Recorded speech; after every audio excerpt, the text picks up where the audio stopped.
Good evening, everybody, and welcome to our dedication Game Watch doubleheader night, beginning with the 1997 Notre Dame Georgia Tech Notre Dame Stadium rededication game.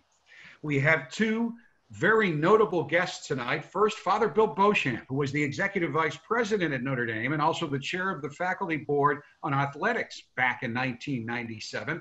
Also, currently president emeritus of the University of Portland, and he's back living on the Notre Dame campus, serving on a number of boards and as a special assistant to the provincial administration. Bubba Cunningham was the associate athletic director for finance and facilities at Notre Dame back in '97. Now, of course, he's wrapping up his 11th academic year as the director of athletics at the University of North Carolina. Gentlemen, thank you both for joining us and lending your expertise to our discussion of the expansion and rededication of Notre Dame Stadium. Great being with you. Thanks, Great to have you both.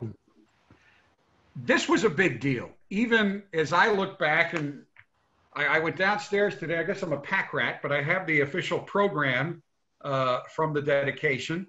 And it also helped me that I even have the game notes from that game. A 3-day open house, such a big deal. But the reason it was such a big deal, I think, is because tradition's so important here at Notre Dame. So, Father Bill, when did you start seriously considering expanding Notre Dame Stadium? We had probably talked about it for probably a couple of years at different times. I think even when Father Joyce was executive vice president, he had had some conversations about it. So the question became, if we do some expansion of the stadium, what do we do? And how do we add to the stadium and keep the traditional nature of the stadium? And so we got serious about it, I suppose, a year or so before, probably a little bit more than that. There was even like the architecture students for one of their projects for seniors, the design of a new stadium addition. So we started putting together some plans, and of course the issue is, what is it going to be? Is it going to be, are we just going to add seats and probably obviously a new press box? Are we going to build it all the way around with a new bowl? Are we going to have luxury boxes, et cetera, et cetera? And we came to the conclusion that what we would do is primarily add seats and a new a very needed, much needed new press box in place to entertain guests. And that's where we ended up. And then we put together some designs, or we got Ellaby actually put together the design for it. And it was like a big jigsaw puzzle, came through piece by piece. I remember standing there the time when the last piece came. It was all prefabbed off campus, and it fit. I kind of held my breath. Is this piece fit, or is it going to be off by feet or inches or what? But it fit. So it was kind of exciting. Bubba, when I got here, you were the ticket manager. This had a little bit more responsibility. Charge of facilities. Talk about the logistics, the things that you had to do to get this project completed. Well, fortunately, under Father Bill's leadership, the university was so centralized. Athletics was just part of the larger facilities operation. So all the facilities folks, the architects, we worked hand in glove with them, and we got along really well. So a lot of the responsibility, the actual logistics of the construction, ran through the general facilities operation. My role really was more about trying to figure out how we would sell the additional tickets, moving from 59,075 to roughly 80,000, and how you maintain the lottery, how do you offer season tickets, how do you allocate the new seats that are being constructed. So it was really a great project to be a part of, and I think about it fondly because it was such a unique time at Notre Dame to change such an iconic structure and try to make it better. And I think it served the university really well for a long period of time. And in rereading some of the articles about the rededication game, the first game, at least the reports were that the tickets went awfully quickly. You didn't have any trouble selling those tickets. Yeah, we in fact used to joke with Bill Scholes in the department at the time. We could say, it's easy to sell the Notre Dame Michigan game. It's a lot harder to sell the Navy game in November. So we had to be careful with the number. You didn't want to get too big because in cold weather, inclement weather, with our alumni base all over the country, and only 16,000 season tickets at the time, you had to really sell on a game-by-game basis to sell it out. And I think we landed at a very good number at 80,000, was something that fit the university and fit the demand pretty well. Father Bill, what were the biggest hurdles that you had to face to get a positive consensus among all the constituent groups about expanding the stadium? Well, the first group, of course, was the Board of Trustees. The Board of Trustees had to support it. Then it was going to be a matter of how we were going to finance it. And well, how we financed it was with borrowing, with a bond issue, which Notre Dame had not done a lot of borrowing before. I mean, under Father Joyce, we didn't have any debt to speak of. So this was something new. Of course, it was going to be self-liquidating with additional revenue. I think the other thing was the design of it, how it would fit in, because it was going to be an immense building, obviously, right near the middle of the campus. There were issues like there were some people, traditionalists, that were determined the brick that we put on the outside should be the same as the brick on the old stadium. And I said no. I said I wanted the brick to match the buildings around it, so it kind of blend in more. But I think it was interesting. It was more a matter of it was such a great tradition at the university that we don't want to lose, and this stadium means so much. How do we preserve its tradition? How do we preserve what it is? And the feeling when you're in it that you're not in something that is very different than what it was. And I think we were able to do that. Another funny story is when it was being built, there was a year where there was nobody in the new stadium. It was all empty, but everything else down below was full. So I can't tell you the letters I got from people saying, "You've destroyed our football program. We can't even fill the stadium anymore," et cetera. So there were some issues were funny, some were serious. One of obviously the most unique aspects of the renovation, the expansion, was you didn't touch the stadium. You left it inside. So you walked onto that concourse and there was that memorable older stadium. When you first proposed that, I imagine, where did that idea come from and how did the architects react to doing something that normally isn't done? Well, I think it was more a matter of we went to them and said we want to preserve what we have. We didn't say we want to keep the old stadium exactly, but we wanted to keep the tradition of it and the feel of it, et cetera. So it was the architects that came up with the plan. We didn't necessarily come up with the building the additional stadium around it, but they did. And once we saw it, we were very much sold on it. So Bubba, when you would go over there and check out how the progress was coming, how often did you do that? Was that a daily thing for you? Oh yeah, I love construction. So I went over there every day to watch what was going on. And Father Bill doesn't quite remember the way the decision about the color. He doesn't quite remember it the way I remember it. At that time, the firehouse, South Dining Hall, and the stadium were the only orange bricks on campus. And the vote was 1-10. The other 10 wanted the traditional color, and we lost the vote 1-10. But when I look back on it, it was absolutely the right thing because it does fit into the rest of campus. And delighted we did.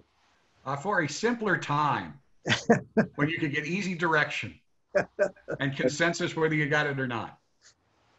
So let's go. I mean, the night before, another historic thing was the pep rally. Really the first time a large crowd was in the new facility with all of the seats with some access and whatnot.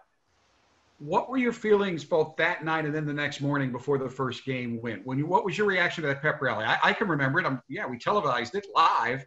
The reaction that you were getting that day from fans seeing it completed.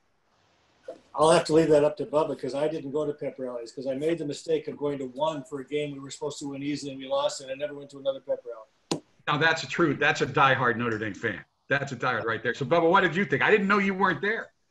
You know, it was unique. Obviously, people were coming in for the first time to see the new stadium. And as you indicated earlier, if you could come in and see the old stadium and just see this new building wrapped around it, it was really fun for the fans to come in and say, oh, this is all the same. Now, the concourses were cut off with restrooms and concessions and things like that. So the circulation around the building was in the outer concourse. So that was interesting. And then people actually went up to the upper deck or the continuation of the bowl just to see. And it was amazing how a wider seat with more front to back. We went from like 18 inches to 20 and people thought they had just gone to heaven, gotten like a recliner up there. It was so much more legroom. But it was fun to see, and the pep rally was exciting.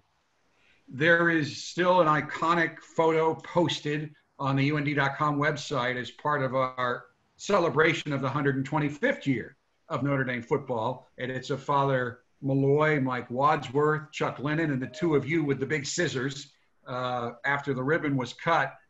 What's going through your mind at that point? Are you confident that everything's going to go well, or are there butterflies about, I just hope it's a great day? Well, we certainly didn't expect a flood. Yeah, I was going to save that for halftime. We're going to really get into that at halftime because we have a classic shot of Bubba at halftime. But yeah, the concourse right before halftime started backing up and flooding. And I didn't know anything about it until at the end of the game when I came downstairs and suddenly saw all the water. No, I think as far as what we were clearly excited about this additional, not new stadium, but this additional seats in the stadium. First game, new coach. It was a beautiful day. We had some very comfortable places to entertain people. We had a great space for press. It was everything about it that, and I suppose in some ways we didn't realize what was missing in the stadium until we had it. Because Notre Dame is such a place of tradition. And the great thing was we still felt we had the tradition, but something new and special. Yeah. And Bubba, for you, I know that it was such a big deal and such a big day that you changed the opponent. It was initially supposed to be Miami, Ohio, and brought in a traditional rival in Georgia Tech. And darn it if Georgia Tech didn't give you maybe even a closer game than you really wanted for that first game. Yeah, that was. I do remember prior to the game starting, we had a brunch out on the patio overlooking the library. And that was really, I think Gene Corrigan may have come back for that event. And it was just a really nice event. As Father mentioned, it was a beautiful day. And to be able to celebrate college football, be able to celebrate the opening of the stadium, the amount of detail that the architects put into it. It had the football graphics in the gates, and it had the field on it. Had Father Bill's beautiful plants down there where we used to have the first row where you couldn't see. That was another 1-10 vote that we lost on that one. But there were a few points that really made a difference in the stadium. Father Bill, Bubba's bringing up a lot of topics that apparently you guys talked a lot about in those meetings. I didn't realize he was that bitter about all that. They all happened to be the good choices that were made. But it was interesting when he decided we were going to do this, we did it.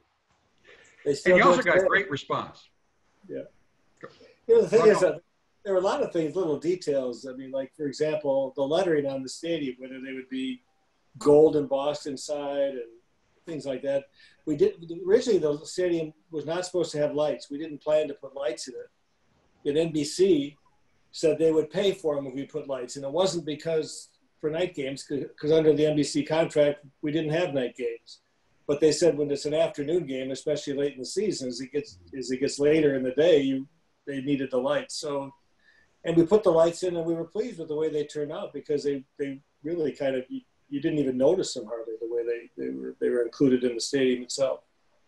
And in watching the beginning of the game, which the folks are about to start to do right here on this website, I noticed it may have been the largest return of former Monogram players. It's the largest Monogram tunnel I can ever remember at a Notre Dame game.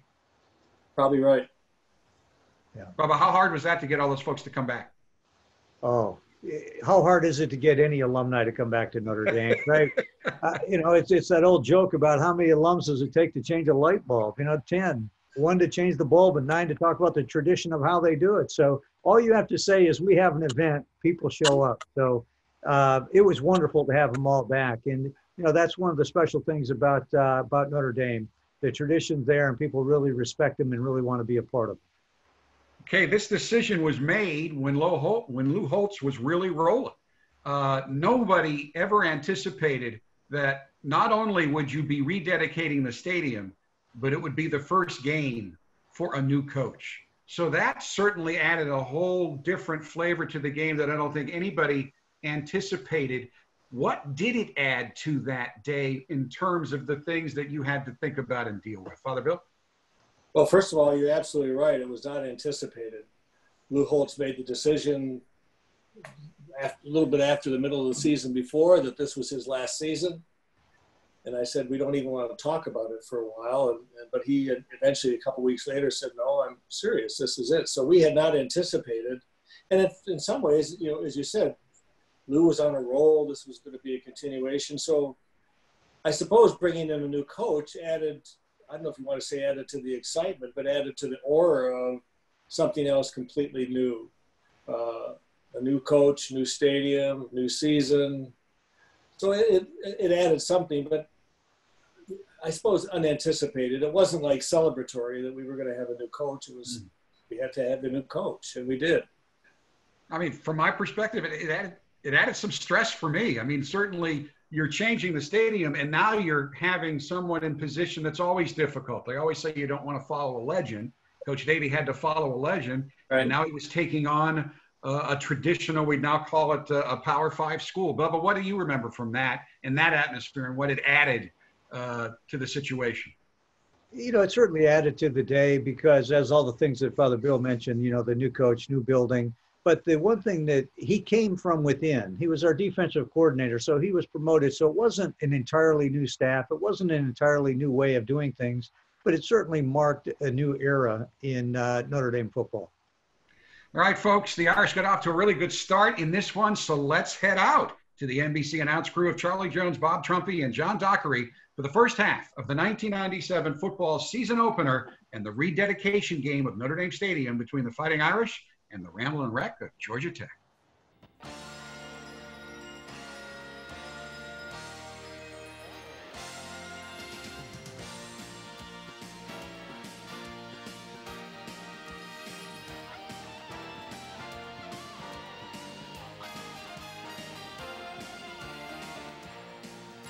Like Notre Dame Stadium, the Friday night traditional pep rally has also grown even larger. Held for the first time inside the stadium, more than 30,000 of the Irish faithful were in attendance. The excitement then continued into this morning with the official rededication, the ribbon-cutting ceremony. So now the scene is officially set before more than 80,000 fans in attendance on this glorious Saturday afternoon. And this afternoon on NBC, Georgia Tech versus Notre Dame. We are here at Notre Dame Stadium, rededication day, and the excitement certainly continues here in the stadium. Hello, everybody. This is Charlie Jones along with Bob Trumpy. First, let's talk about Georgia Tech. They have been looking forward to this ball game since spring football. Yeah, actually, they've been practicing all summer against Notre Dame. And George O'Leary, the head coach, is an Irish Catholic kid from New York. He probably better than anybody else in the organization, on the team, understands the mystique of Notre Dame. He's told his kids, listen to me, have faith in me, we're young, we'll get it done. Exciting young quarterback in Joe Hamilton. Yeah, he might remind a lot of Notre Dame fans of Tony Rice, who led Notre Dame to their last national championship. Doesn't throw the ball particularly well, but he makes big plays. Is a threat to run, is a threat to extend a play. He's the guy that Notre Dame has to watch out for. All right, we turn our attention to Notre Dame. Of course, you know their new head coach is Bob Davey, and he told us it's so important because this program is so important to so many people. Yeah, I also like when we talked to him yesterday, I asked him his #1 priority when he took over this program, and he said it was the kids. So he sat down and he talked to every football player, on or just a walk-on, scholarship athlete or not. He wanted to hear their problems, what they liked, what they didn't like. He's at least got them believing in him. And he also has his quarterback, Ron Paulus, believing in him also. Ron told us yesterday, he said the fun is back in football. Yeah, you see so much enthusiasm in Ron Paulus. In fact, he told us with the new offense, with Bob Davey, he said, it doesn't feel like my last year. I feel like a freshman. Rededication day. Stay with us. We have an exciting game for you.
The Notre Dame captains this year are Ron Paulus, Alan Rossum, and Melvin Dansby.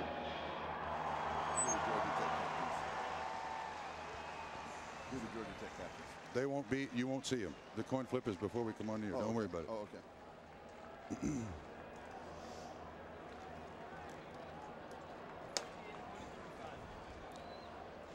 What is this monitor?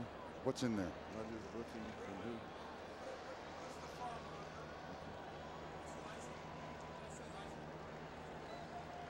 Okay, no problem.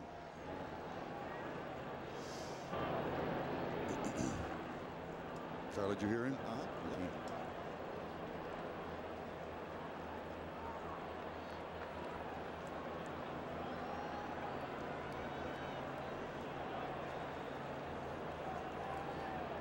This may be the best of all possible views of the stadium, because they kept the old stadium and they built the new stadium with the additional 21,000 plus seats around it and outside of it, and retained the feel and the look and the excitement of Notre Dame Stadium. Some people in the area have referred to it as the halo.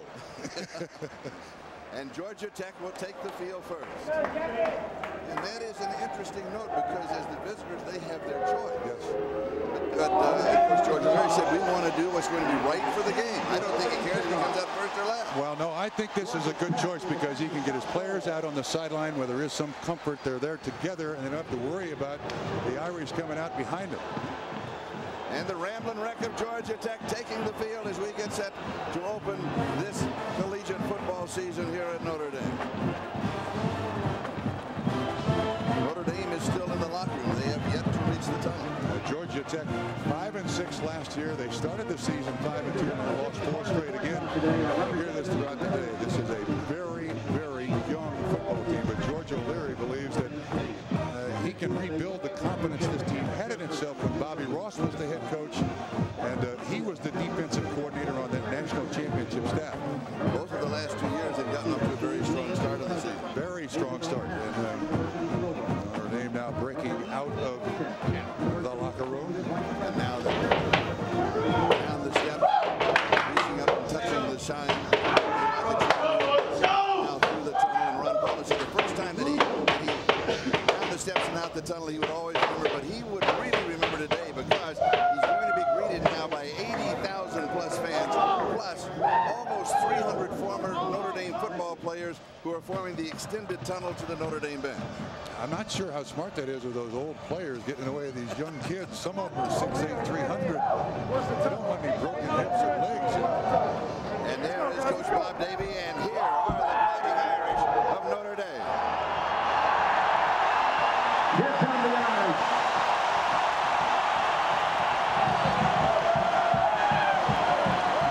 I'd like to point out that Bob Davie has bumped up and started to lead, and about 7 of his players passed him. Actually, when we talked to him yesterday, he said, I've been so busy, there is no anxiety. I would imagine last night and this morning the cottonmouth began. Oh, yes. Bob Davie, 20 years as an assistant coach, his first head coaching job. And John Dockery joins us on the sideline. John? Charlie, you know, it's been said that the 3 toughest jobs in the country are President of the United States, the Mayor of New York, and the head coach at Notre Dame, and not necessarily in that order. Though Bob Davie has stepped into a pressure cooker job, the rigors of which few people understand. One who does understand has a message for one who is about to find out.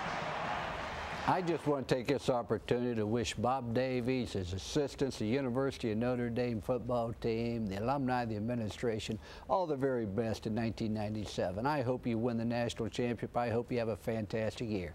As a CBS analyst, I got to be fair and impartial, and that I will do. But everybody knows that my heart and my loyalty is and always will be with the University of Notre Dame.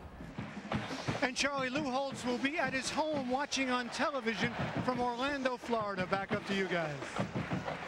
All right, thank you, John. And also he, of course, is there with his wife, Beth, who is battling cancer, and we wish her absolutely the very best. And let's not forget the great job that Lou Holtz did here over his tenure. He really turned this program and got it off to, again, a tremendous start. Now we have a change, rededication day, and a new era here at Notre Dame.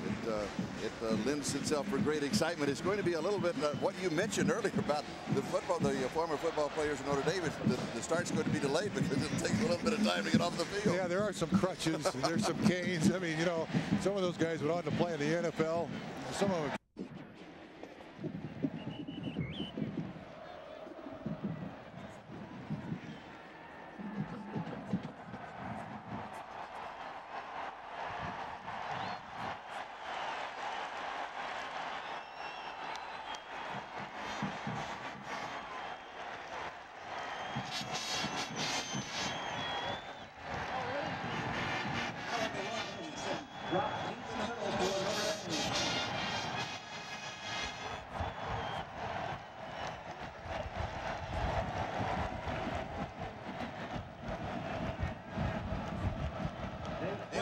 will kick off for Georgia Tech.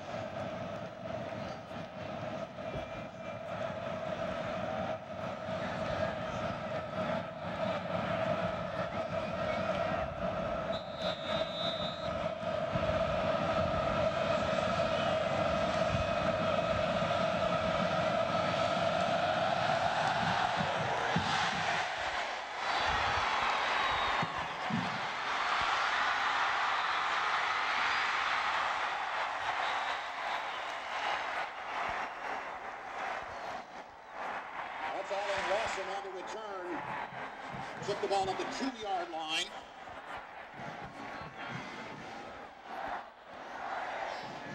To the 27-yard line.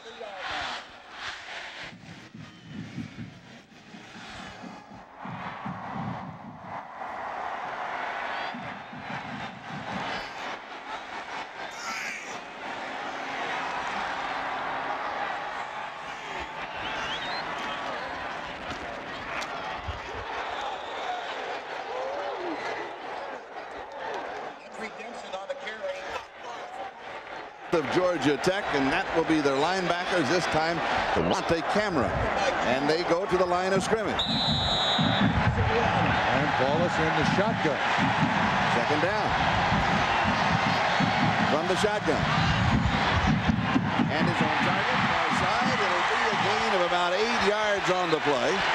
Not quite enough for the first down. Watch Paulus still without the huddle. Joey Getherall, the freshman from Hacienda Heights, California, pulled it in. They have high hopes for this young man. What a change in this offense. Now they're going to go back to the huddle. You see Ron Paulus a little more in control of what's happening out there. That's one of the things that Jim Coletto, the offensive coordinator, brought in from Purdue, former head coach, wants Paulus to be in charge of what's happening out there. Clement Stokes checks in. Full tee on the short yardage. And this is going to be close. Yeah, and Bob Davie faced with his first big decision here. Do we go for it on fourth down? No, you kick it away. Are you sure? No. No, I am not sure. I think when you have a new head coach, I don't care where the school is, what the situation is, we've got an official's timeout. Where the school is, there are declarations made early by a head coach, and he has to have faith in his football team. And I think at this point it looks like Notre Dame may try for the conversion. It's a first down. They have it by the length of the football. Well, we forego that decision. He didn't have to make that one there. And they continue. This is not a hurry-up and rush offense. This is a 2-minute offense.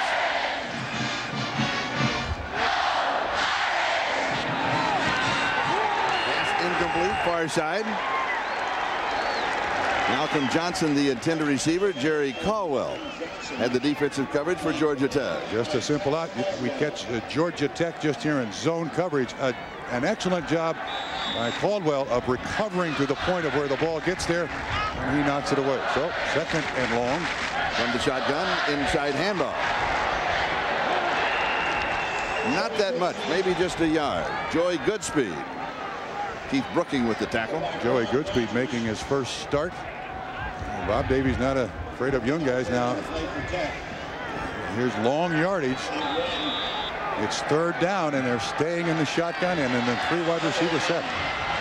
And they're staying in the up-tempo, no-huddle offense. Flag on the play. Flag was dropped on the far side. It does completely change the opening tempo.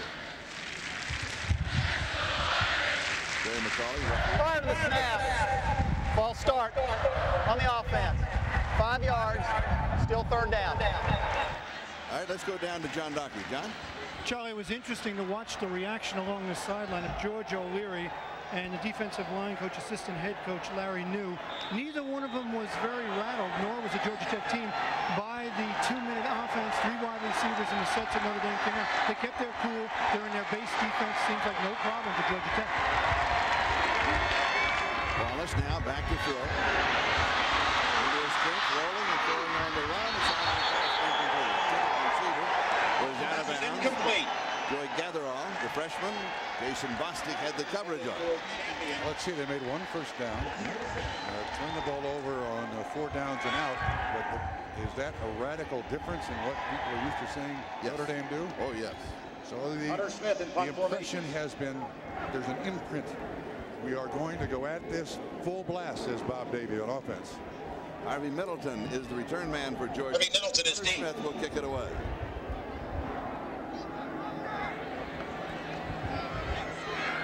Kicking into the wind. Not a bad kick. Float taken at the 19-yard line.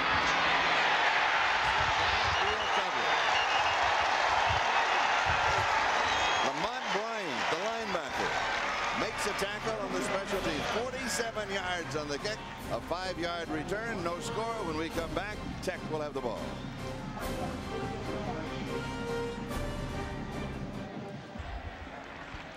One of America's most enduring corporate images, the Goodyear blimp, and it's floating high overhead today, providing these beautiful aerial views of today's game.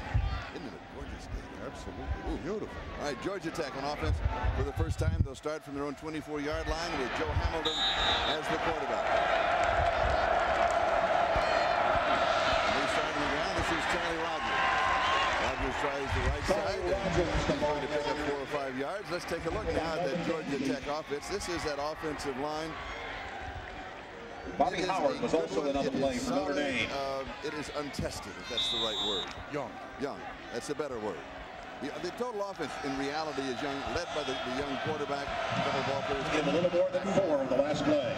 So it is also young and untested. The strength of Georgia Tech really is their defense. They got 2 men in motion. You can't do that. Now take a timeout. Heads up play. Well, this is a new offense now. Ralph Friedgen brought in from San Diego to try to put a little more verve in this Georgia Tech offense, and you have to expect that. You've got a new language to learn. There's Ralph on the sideline. He was the offensive coordinator for the San Diego Chargers under Bobby Ross, and it's been mega teaching these kids this offense. It is complex. There's a lot of motion. There's a lot of different aspects of the offense. That's going to happen. That's just going to happen, and they did the right thing. Called a timeout. All right, while we have this moment, let's take a look at the defense of Notre Dame as they deploy. Showing the front 3 of Dansby, Bennett, and Ching. Now, the ends are going to rotate. 6 plays rotate, 6 plays rotate. They want to keep everybody fresh. Linebackers and secondary. And the 8 Letterman return in the secondary for the Fighting Irish. That is one of their strengths. 2nd down and 6. Hamilton to throw. Quick drop. How did he miss it? Right in the hands of Corey Minor, and he's the veteran. Pass was broken up by Corey Minor. This is 22nd consecutive start. He is to drop in unless you put a stamp on that ball. There is no better delivery. Oh my goodness. That was 6 points. In practice, they don't come that easy. 3rd down and a long 5 for Tech. 3rd down and 6. Hamilton from the shotgun.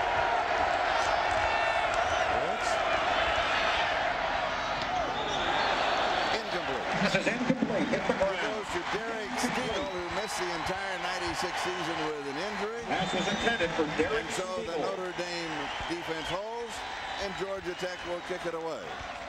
And you see Hamilton going to the sideline there talking to Ralph Friedgen. Friedgen will normally be upstairs, but because this offense is so new, these kids are so young, he's down there teaching between series. For Georgia Tech. Alan Rossum is the return man. Notre Dame could have great field position. That is the shadow of the moon. 30-yard line. Good coverage downfield. He's only out about 5 or 6 yards on the return. 5 yards on the return following a 44-yard kick. 11:37 time remaining. We're in the first quarter. We have no score. Back in a moment. We are back. Notre Dame is in a huddle for the first time. Now, we must tell you a little inside television. Bob Davie told 5 of us yesterday, swore us to secrecy that this is what they were going to do. We didn't tell a soul. In fact, we have a big production meeting of 20 or 30 people last night. The 5 of us then met under the moon in the parking lot, sort of very whispering about how we were going to cover that. So now the other 25 are very upset. That's right. But deal with us after this game is over. That's right. But now millions know what he's going to do. Notre Dame's second opportunity in offense. They start from the 33-yard line. They start with the running attack, and it's Autry Denson. Denson last year, 1,000-yard rusher, only the 6th player in Notre Dame history to rush for 1,000 yards. Let me just jump in here quickly, since we didn't have time. Go ahead with Jim Coletta. Jim Coletta, man in the headset there, former head coach at Purdue. Bob Davie brings him in here to try to add a little different look to the offense. There he is, right in the middle. He's also the offensive line coach. You're going to see a little different look in the offensive line of the Irish. Their stance is a little more upright. They don't mind being in a two-point. I think it makes this offense a little more versatile. Here is Denson again. And this time he has the hole. It'll be close to the first down. Let's see where he gets the mark. Prior to that carry, he had 3 carries for -1, and he's going to pick up 11 right at the first down marker. And with all of the diversity in the offense, Autry Denson back there. I mean, when in doubt, this is a very big and veteran offensive line. And Denson had a wonderful 1996, finished the season with 5 straight 100-yard rushing games. And remember, he began the season last year as a flanker, a wide receiver, and then moved to running back. So he is, for the rest of his career here at Notre Dame, going to be a running back. First down, 43. Backs a split, timeout. Wallace did not like what he saw. He was running out of time on the clock. So we'll step aside for a moment. 10:21 time remaining. We're in the first period of play with no score at Notre Dame. Welcome back to Notre Dame Stadium. Charlie Jones, Bob Trumpy, John Dockery on the sideline. Right before the game, I had a chance to talk to both coaches. Bob Davie surprised me, guys, when he talked about the weather. It's up around 80 degrees. He was a little concerned about the heat. They haven't had that kind of weather here in Indiana. O'Leary on the other side wanted to get through the first quarter in good shape and take some of the juice out of the crowd. Charlie? No score thus far in the ball game. Notre Dame, their own 43-yard line. Ball is rolling, setting a screen. Now decides to go deep. Has his man wide open. Johnson picks up about 22 yards on the play. Actually does pick up exactly 22 yards on the play. Now there is a huge change in the approach. Watch Ron Paulus as he rolls with the play-action fake, turn his back to the defense. That is a very difficult thing for any offensive coordinator to teach quarterback. He gets outside of number 35, Brooking, throws it over the other linebacker, Rogers, for the completion. That's another aspect of this offense that I think the Irish fans will see a lot. The ball at the Georgia Tech 35-yard line. Now back to the ground. This is just a straight shot up the middle by Joey Goodspeed. Goodspeed, the fullback, he's going to pick up 9 yards on the play. We asked him about his name. He said it's Swedish, Irish, English, and German. He said, what about great speed? He said, oh, average speed. Yeah, fullback at Notre Dame, his big brother here, and they have a big brother program, was Mark Edwards. And if we get a shot of he's on the sideline with his helmet off. He's got the same haircut, listens to heavy metal before the game. Second down, less than a yard. He's got a better barber. The tight end is the barber. And this is Denson for the first down. Autry Denson. Picking up the first down around the 23-yard line. Tripped up by Keith. What Georgia Tech expected is a lot of power run game from Notre Dame. And what they see is a multitude of different formations. You see Denson with his 1,000-yard season last year. It is shocking that he's just the 7th Irish running back to go over 1,000, 6th to go over 1,000 yards, isn't it? Yeah, that is. He has 5 carries for 14 yards in the opening period. Almost to an audible. Quick drop, Sept throws, has it. Outside by Bobby Brown, number 88. Interesting young man. Yes, told us last year that he had absolutely no confidence. Well, his high school coach every day, but again, an audible call by Ron Paulus. Full protection, just taking advantage of the soft corner. And Brown makes that first big move to get by the initial tackle. It's just a hitch, a 6-yard hitch. You can see the defender. Notre Dame has shown a great many different aspects of offense here to this point, Charlie. First down, goal to go.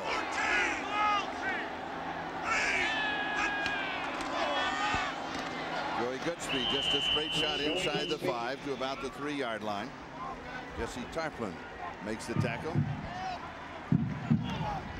Last season, the Irish was probably the best part of their football team. 51 times inside the 20, 36 touchdowns. They got it in the end zone in a lot of different ways, but they got it in the system. Second down, goal to go.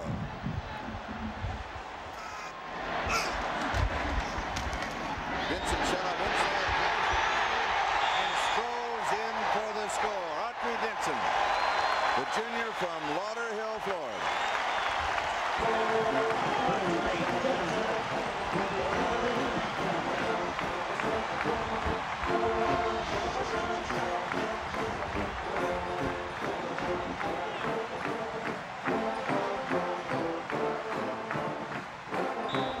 So Notre Dame strikes first at the 7:56 mark. Time remaining in the first quarter.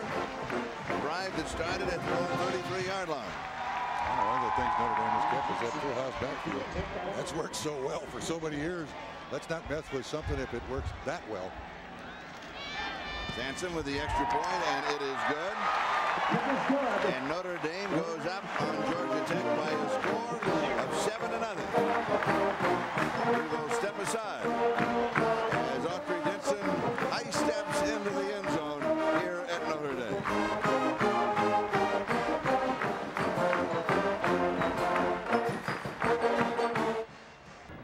7-0. Here's the touchdown scored by Autry Denson. Full house backfield. Watch 32. Clement Stokes.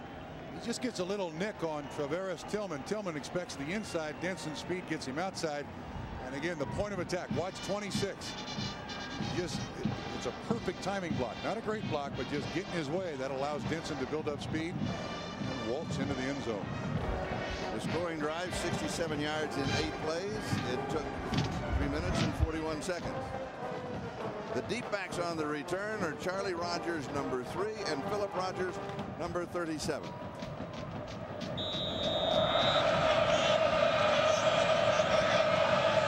Sampson will kick it off for Notre Dame. Going to be fielded at the 1-yard line. This is Charlie Rogers on the return for Georgia Tech. A little bit tentative around the 10-yard line. Crosses the 15 out to the 17-yard line. He'll have 15 yards on the return. And here's a program note. This fall on NBC, Jenny McCarthy's moving into the Sunday neighborhood right after Men Behaving Badly with her new show or comedy show Jenny. And that's a great matchup. Men and Jen, Sundays this fall on NBC. Now there is some pressure on Georgia Tech's offense. 1, give their defense a little rest. 2, press upon the Notre Dame defense that they can move the ball down the field.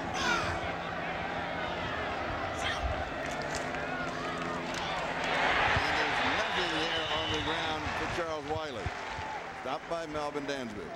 This is one of the problems that Georgia Tech, I believe, is going to face with that young offensive line. There are going to be some situations they just haven't seen before. And generally, when you're a little confused, you're slow off the ball. And you can see 51 Dansby just beat the right tackle inside the block there to make the stop for very little gain. the throw. Little swing right side, in reality a backward pass and lateral to Charlie Rogers. Rogers out across the 20. He'll mark it in the neighborhood of the 22-yard line. Rogers is he's the everything guy for Georgia Tech. Runs the ball well, catches well, not particularly big. You can see the numbers there for Charlie Rogers. You look for defining moments in a football game. This could be an early one. It's third down, 4 yards to go for the first down. Otherwise, Georgia Tech has to punt. Notre Dame again could have good field position. Big play for Georgia Tech. Hamilton is on target, diving right at the mark. And he goes to Charlie Rogers, and if he has the mark, he has the first down. And it is a first down. Big play for Georgia Tech. You'll take them by inches. You don't have to get them by yards. Just keep the drive going. Nice setup here by Hamilton. Well, Rogers again running back. Catches the ball well out of the backfield. Can line himself up as a wide receiver. They use him a lot of different ways. Rogers, good hole up the middle, and he's closed immediately. Bobby Howard shuts it down, the inside linebacker for Notre Dame. Getting hand signals from the sideline. Admitted to us when we were down in Atlanta that last year he tried to out-athlete opponents. Didn't really try to learn the offense that was here last year. Just when in doubt, run it. You can see the net result: 7 touchdowns, 13 interceptions. Friedgen wants to protect the ball a little better and just simply throw it away. Second down. Chris Myers, the tight end, moving before the ball was snapped.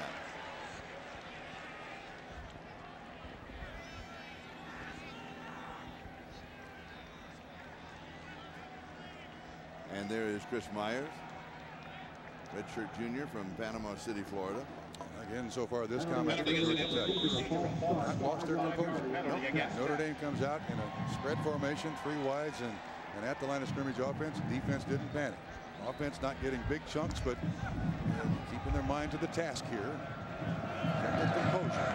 Notre Dame is up by a score of 7-0. Hamilton to throw. A little high pass is caught by Charlie Rogers. He'll get the point of the catch as Alan Rossum runs him back immediately. Something interesting though. Last year, Joey Hamilton always looked for Harvey Middleton. He said, Coach told us he wanted to put everybody out with number 81 so he could spread it around. Yep. But now, at least early in this ball game, he's going to number 3. Yeah. Middleton is a former teammate of Hamilton. Went to the same high school. They're related by marriage. Harvey led the ACC in reception. Almost 6 a game. He'll get his share today. He'll get his share. Rogers 3 receptions, 14 yards, third down and 8.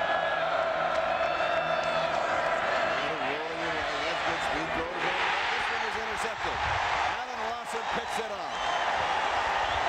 Rossum, who also has great speed, going right with Hamilton. Harvey Middleton was the intended receiver. I'm not sure that Joe Hamilton saw Rossum coming across. Well, you're going to see Rossum accelerate. He's right there on the slot receiver. And you see Rossum's speed in front of Middleton. We just talked about the favorite receiver.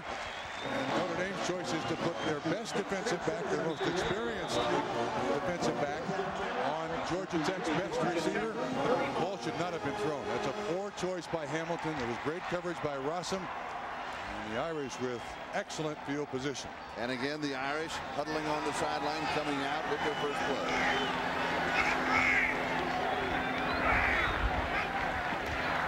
Wallace sets and throws. That's a lateral. Could be thrown off. A flag is down. This is Bobby Brown on the near sideline, and then we'll have the flag to sort everything out. Holding against Notre Dame. Coverage. Which is an unusual call on the screen. It is. Normally, the offensive line, all it is fire protection. Just get the guy's hands down. Bobby Brown, number 88, who just caught the ball a moment on the offense, 10-yard spot on the foul, still first down. When we talked to him yesterday, he had a lot of silver jewelry on it, and silver with the number 88 and all that. Right before that, he made the comment, normally it's gold is the choice. He said, well, I like jewelry. I had a lot of gold in high school, so that was stolen. I said, I rebuilt my collection. That was stolen. And I've gone to silver and figured that'll hold everybody away. I don't think so. Not with the amount that he is. I mean, he was great in silver. First down and 19. The ball back to the 44-yard line of Georgia Tech. On the draw, this is Denson. Has an opening to the outside. And good recovery by the defense of the Georgia Tech. Denson brought down by Jerry Caldwell and Brian Wilkins also there. Let's go down to John Docker. Charlie Trump, amazing thing on the sidelines at Georgia Tech after the Notre Dame touchdown. A couple of the players came off and said, oh my goodness, I can't believe how big and good the offensive line is for Notre Dame.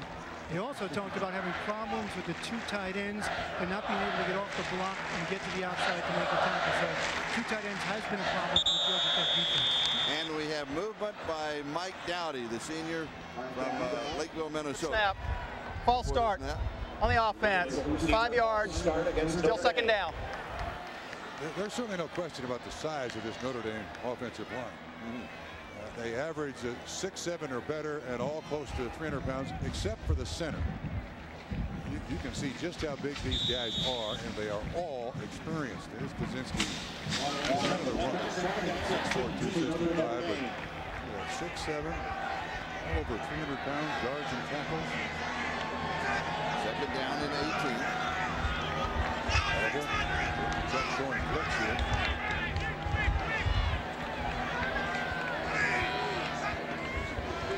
Wallace to throw. Comes down in the right flat to the 41-yard line to Joey Gatheroff. Jason Bostic is the man who brought him down. Interesting young man, the freshman from Hacienda Heights who just pulled it in. 5'9", 165. Obviously not that big. Very quick, very athletic. He was the leading receiver in the state of California as far as average concerned in high school last year, and they are really high on him. He averaged 24.2 yards a catch. This kid's name came up to everybody we talked to on the coaching staff. Everyone.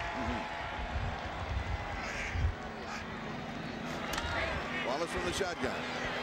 Great protection over the middle and should have been caught. And that was Bobby Brown. He should have had that one. Ron Wallace's pass. There was nothing difficult about that catch, although when you come across the middle, you know there's going to be some contact. Again, Wallace sets up, reads it properly, ground break open. You're right, that ball should have been caught easily. Nothing difficult about that catch. Harvey So Hunter Smith will take it away. Harvey Middleton is the return man. He's back at the 10-yard line.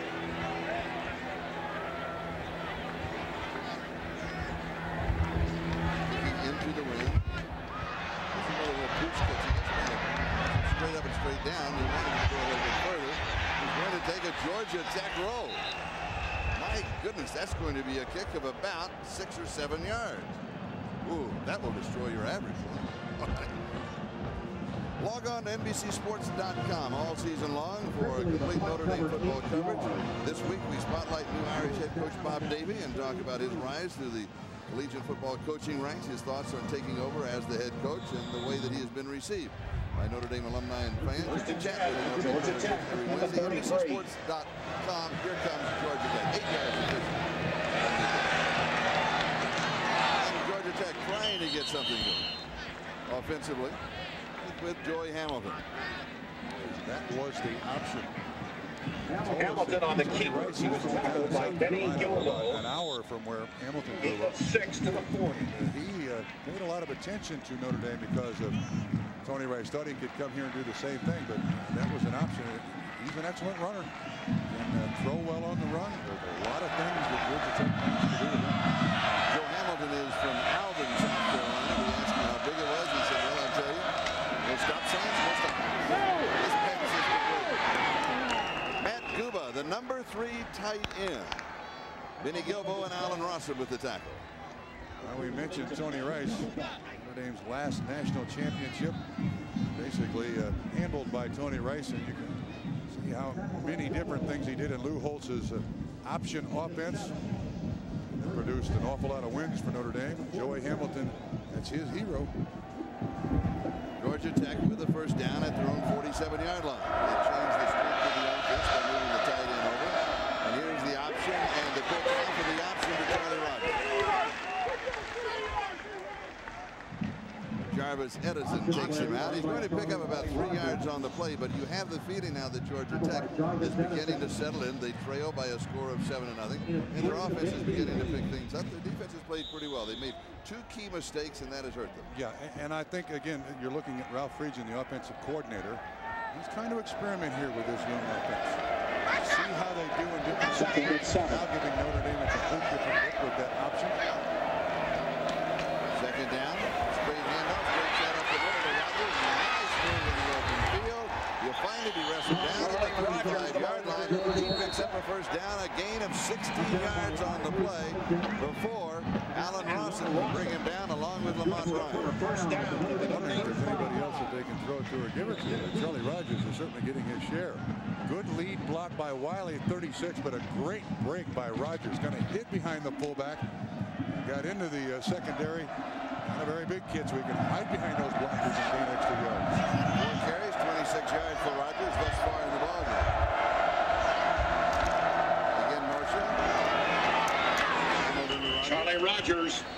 Delayed on the step and then rolled out. Hamill is a good ball handler. Nice faker. No question. Yep. And Georgia Tech, I believe. Dansby and Bobby Howard on the tackle for the Irish.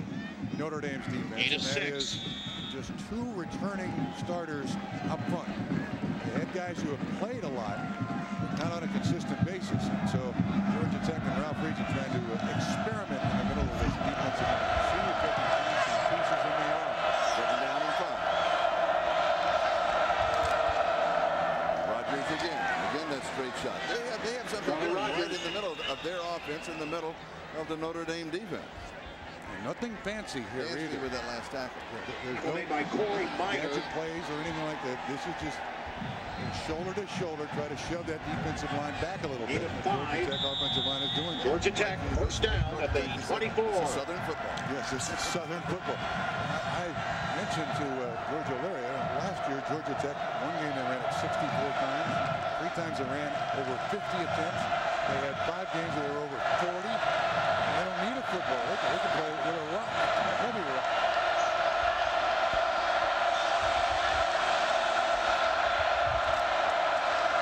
On the draw, Rodgers this time to Notre Dame. Rodgers down.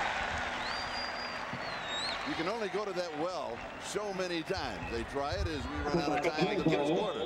So we have one in the book. Rededication day here at Notre Dame. More than 80,000 in the stadium. After the first period, the Irish are up by a score of 7-0, and will return to Notre Dame after these messages from your local station.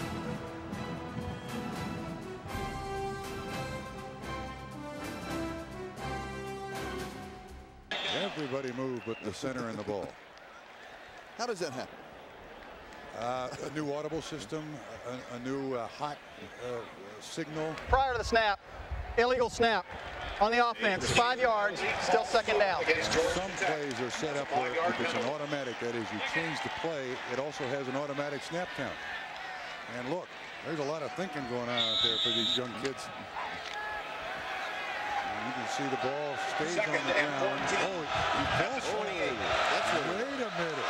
Oh, Hammond, now this is a screen. He sets the screen. It was infiltrated by the defense of Notre Dame. He wanted to go to Charlie Rodgers. It's incomplete. Melvin Dansby was there.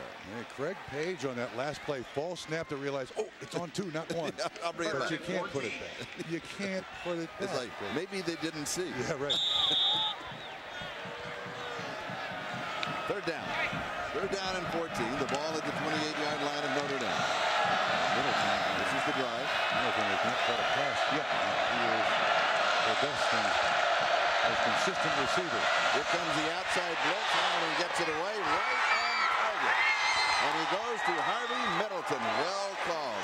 And this is now the 30th straight game that Harvey Middleton has a reception. Single coverage. Runs the post shake, as they call it.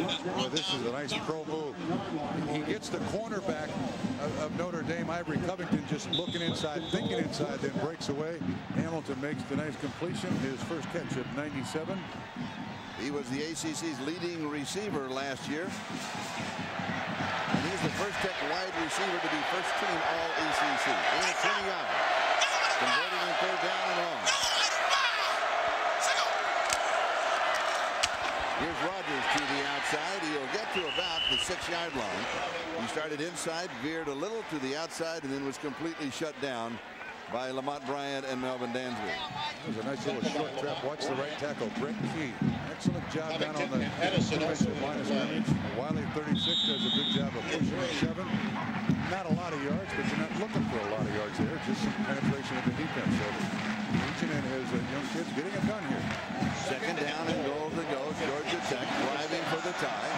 They trail 7-0. We're in the opening minutes of the second quarter. Little play action fake. Makes a good decision down at the 11-yard line. Did not try and throw it away. Had a man in the flat. It would have been a dangerous throw. He had a couple of men downfield, but they were covered. And it was well done as far as the young quarterback's concerned, but also well done for the Notre Dame defense. But an odd call there. Well, that was a full play action fake. Watch the quarterback turn his back completely. He fakes the draw, tries to set up, and then Dansby and Bennett are there for the sandwich, the quarterback sandwich and the sack. 11-yard line, third down goal again.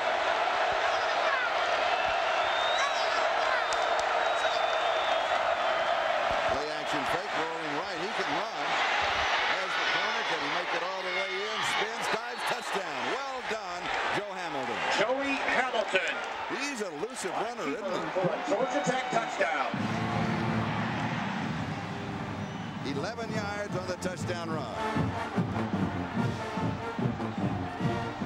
The other thing he did too, you see Ralph Friedgen celebrating on the sideline. Bob Davie, the head coach, former defensive coordinator of Notre Dame, practiced against that. It shouldn't have been that easy. But Joe Hamilton kept the ball up to continue the fake of the pass, and that drew him just a couple of extra yards to get in the end zone. Dave Frakes with the extra point. It is up, it is good, and we are tied. Georgia Tech 7, Notre Dame 7, 13:04 time remaining first half. It'll come right your way. He has a personal escort out there with him, an offensive lineman, Jason Burks.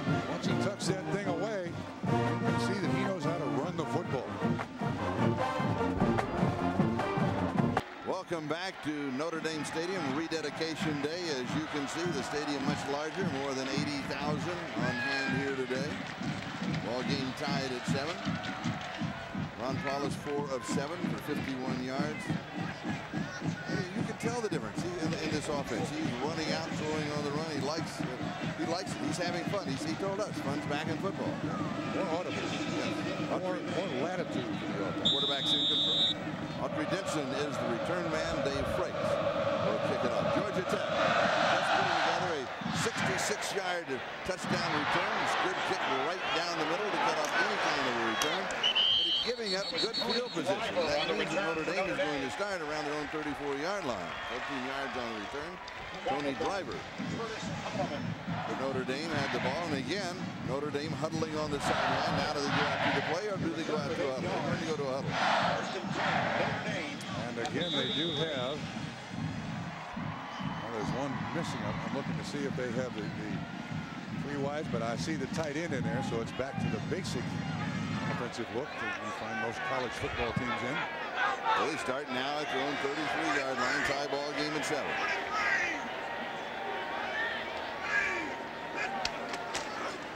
Wallace fakes, rolls to the right, throws on the run. Pass is caught, pulled in by Bobby Brown, and he steps out of bounds. He never got a chance to set the offense so quickly for Notre Dame.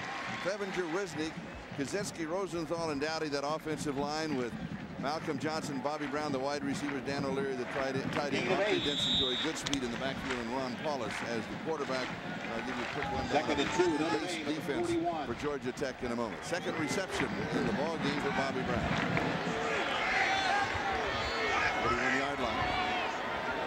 Second down in a couple. Wallace sets, throws again. Again he comes to Bobby Brown. And he's going to pick up the first down. And that defense in front. Tackle by Ron Rogers. Witherspoon and Tarpon. 2 great linebackers. One making that tackle, Ron Rogers. The other is Keith Brooking. I tell you, those 2 seniors are as good as they come. Delonte Cameron is the other. Caldwell and Bostic on the corners. Tillman and Wilkins at the safety. That's Dave Huxtable, the defensive coordinator upstairs. So far, his young defense has been faced with a lot, done very well. First down for the Irish at their own 45-yard line. fullback, Joey Goodspeed. Across the 50 to the 49-yard line, stopped by Ron Rogers. And Charlie, John Dockery told us earlier that Georgia Tech was concerned about the double tight end. Well, here it is. The big offensive linemen and their movement. You see a decent pull and good speed. 233 pounds, just following all that beef right up through the middle. And, they can spread out a defense, and this is a huge offensive line, especially when you put two tight ends in there, each weighing 265. Goodspeed from Montgomery, Illinois. That's about a 2-hour drive west of here in South Bend. Ball is Sept, throws. He is always on target now to the freshman, Joey Gatherall. Jason Bostic with the tackle. This young man at 18 years old, the freshman Joey Gatherall, looks like he's been here for years. He's special, isn't he? That was a very precise pattern. Should be coming right at us. He has blazing speed. He's run by everybody in this football program. That's his third catch in his first start. And remember, he got here in the middle of August. And remember, they didn't want to start him because they told us that, you know, if you start freshman, they forget the name on the first play. No chance of that. No chance of that. No, he's a good one. First down. Whoops. Busted play. Yes. Wallace recovered. He is inside the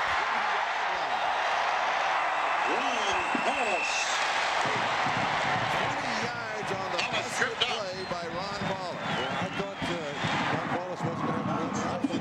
This was a reverse. He got in on the play. This was a totally busted play. Wallace carries for first first down. down. Wallace turns Just left, outside the ends up 16-yard draw.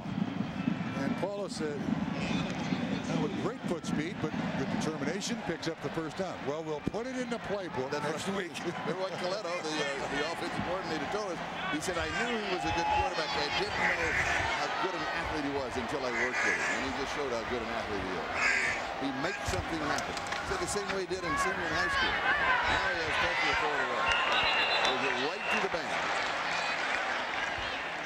I think the flutist. I think the #1 flutist got that. Yeah, there was a good pressure by Roderick Roberts, and it's a good thing because that was going to be a throwback to Autry Denson, who was out here near side, totally uncovered. Roderick doesn't realize how big a play he made. Second down and 10. The ball at the 16-yard line. 3 wides again, Charlie. 3 wides. 1 running back and a tight end. And the running back is Goodspeed, the fullback. So he's there to block.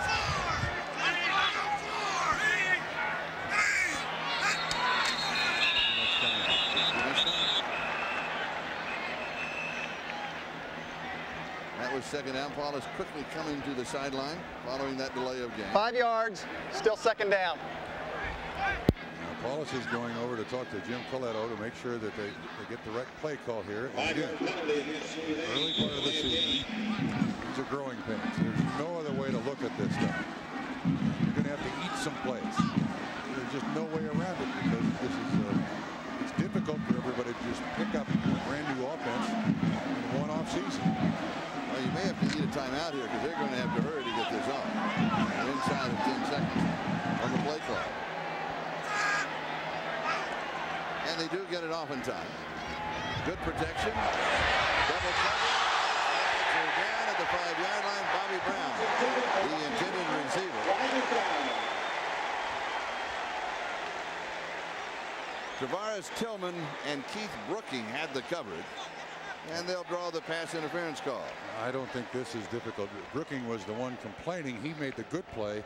The defensive back Tillman behind, I think, grabbed Brown's shoulder pads and pulled him back a little bit. On the defense, 15 yards from the previous spot, automatic first down. This is interesting for Notre Dame. 12 runs and now 12 passes. You're going to see the pass interference right here, Charlie. Brooking is clean. He doesn't do anything.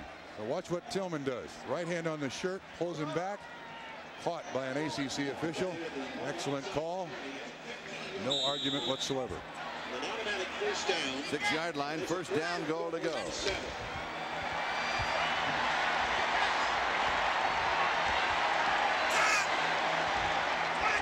Goodspeed is the fullback. Denson is the tailback. Denson has scored the Notre Dame touchdown. He's the ball carrier. Slides down the line, leans to the 4-yard line. He'll get a couple. It'll be second down and goal to go. Keith Brooking making the tackle along with Brian Wilkins. You can see how big this offensive line of Notre Dame is. When they stand up, people kind of get lost. It's a defense from Georgia Tech that is designed at Rogers 50, Brookings 35. Have to make about 90% of the tackles for the defense to work. The offensive line of the Irish knows who they have to block. Full house backfield. Here's Denson, 2 blockers in front. Well played by Georgia Tech. Well played. And they'll lose yardage. Justin Robertson finally takes him down. And this doesn't work from the outset. Coming right at you. They capture the corner, but then good pursuit. 58 standing right there, ready to make the tackle. Squares his shoulders, does Robertson. Gives Denson no place to go. Stops him for no gain whatsoever. 8-yard line. Back they lose 4. Back to the 8. From the 4 to the 8. Now 3rd down goal to go. They split the back. Wallace likes to throw from this corner. And he's going to, as both backs out. He fires, knocked down. Good defensive play right in the middle. Right in the middle. Tillman reached over Bobby Brown and knocked the ball away. Bobby Brown. Kicking team will come on for Notre Dame.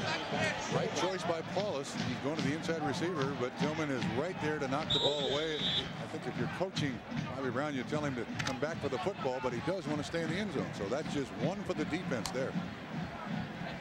Jim Sanson in the kick. Jim Sanson handling all of the kicking. This is from the 15-yard line. A field goal attempt for 25 yards.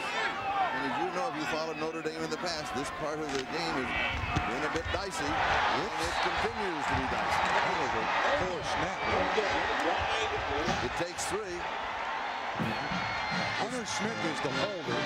Dan O'Leary is the snapper. Sanson is the kicker. Let's see how bad the snap was.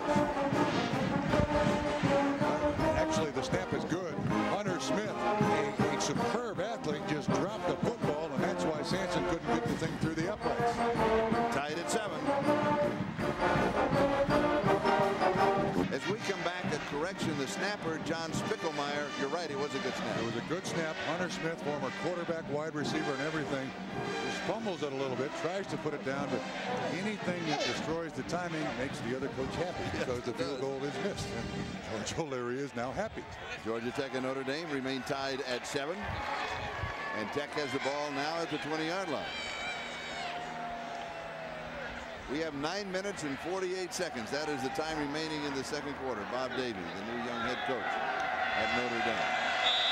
His first game.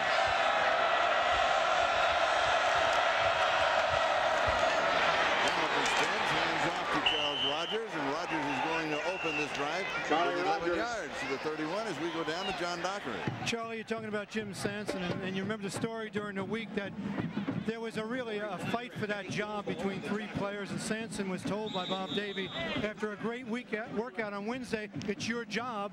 On Thursday, he came back and had a horrendous day at practice. Not that that was his fault, but still problems in the kicking game for the Irish.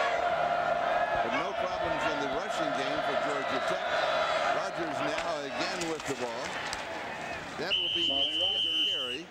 And if you add 3 yards to his total, he now has 54 yards already in the ball game with still more than 9 minutes to go in the first half.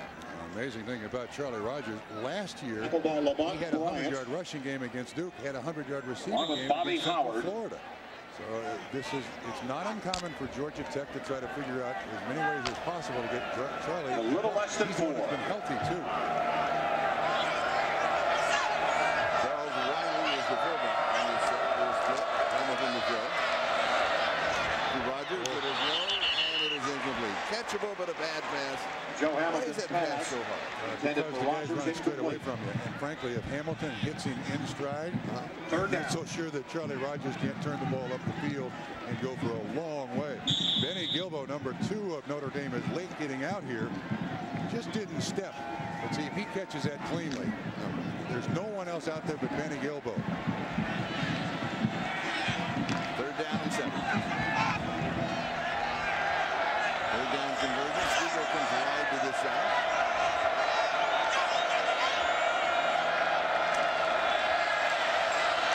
Rolling, throwing on the run.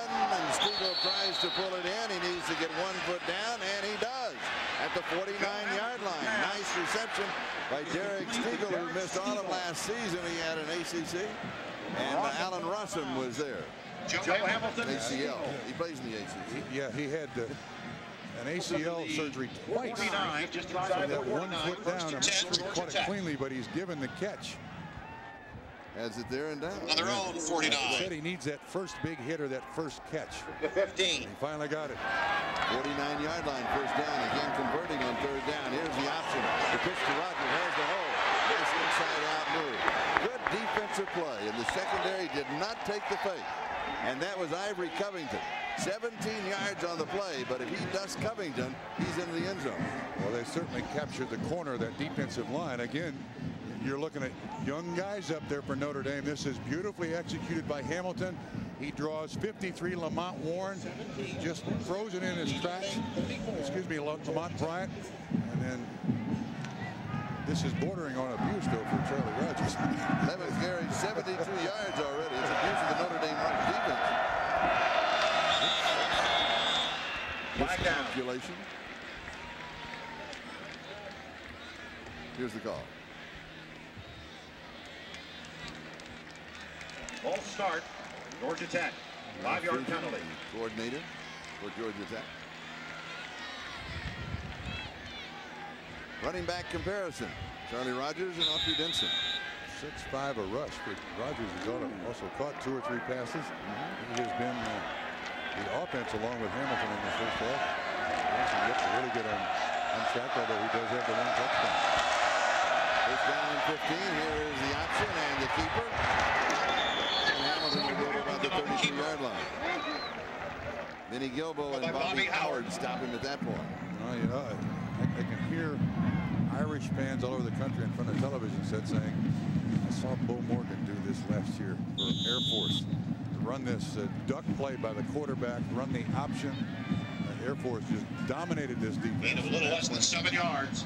Davey was in charge of the defense, and when you've got a quarterback that is nifty, quick, confident, Second and 8. just make a defense embarrassed. And that's what Hamilton and Watson are doing at this point. Second down and 8. Ball game tied at 7. Inside handoff to Charles Wiley. And Wiley's going to move to the 26 Charles Wiley, the ball shy carrier. of the first down. Bobby Howard with the Tackle by Howard. Now, what Georgia Tech is doing here, what Friesian has decided on is, look, that defensive line of Notre Dame is young, but they're pretty big, so he's going around it. When you run a trap, you're trying to trick the defense a little bit. You run an option, you're trying to get to the corner. So on the last 2 offensive series here now for Georgia Tech, Friesian's found that weakness. They're going to keep seeing that. The traps and the option, the corner runs, until the Notre Dame defense does something to adjust. And Georgia Tech again, third down. Right to make all that movement, providing that everybody is set. And then time was called. Derek Stiegel, near side, stood up, motioned for a timeout, and I think they got it. They did. Timeout, Georgia Tech. Again, they had 2 guys in motion. So with this timeout, we have 6:36 time remaining first half. We'll be back in a moment. 41. Floating above us here at Notre Dame Stadium, a very familiar sight, the Goodyear blimp. Now you can get all your blimp questions answered on the internet. www.goodyear.com and bring the kids along, and they can ask the blimp questions. I think there are. The blimp. I'm the blimp. I think there are a lot of questions involving the blimp. There are. I ask them if you wave. They never will wave. Now it's third down and short. Georgia Tech has been feasting on third down, converting 4 of 6.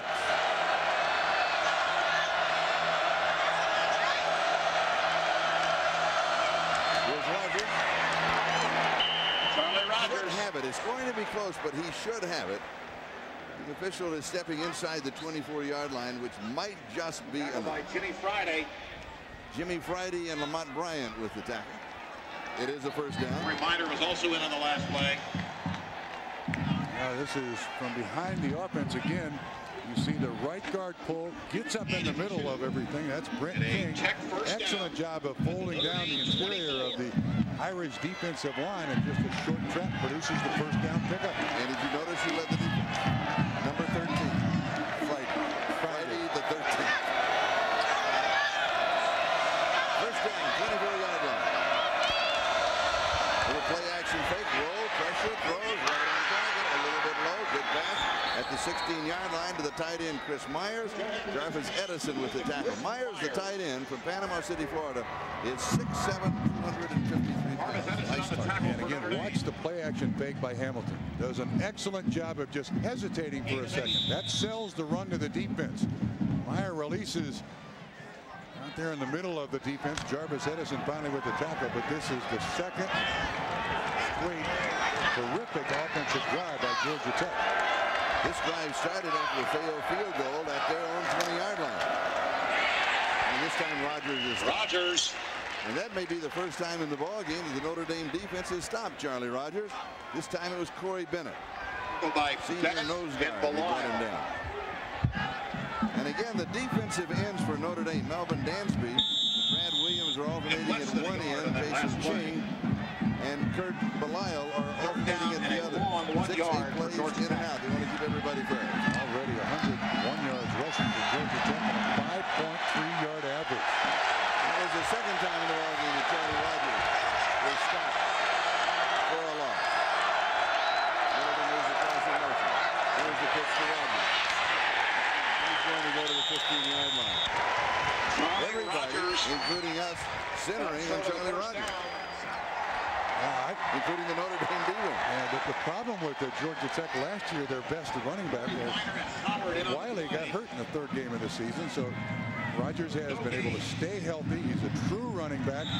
This is good pursuit. You got Hamilton from the inside, number 27, making the tackle. He basically catches him from behind. 33-yard field goal by Dave Frakes. This is for the lead, and Georgia Tech has it. Dave Frakes splits the uprights from 33 yards out, and Georgia Tech moves on top 10-7.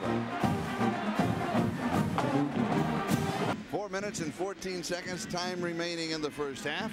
Georgia Tech, they have been on fire offensively. Their last two drives, they move on top by a score of 10-7. Their last two drives, 24 plays, 131 yards.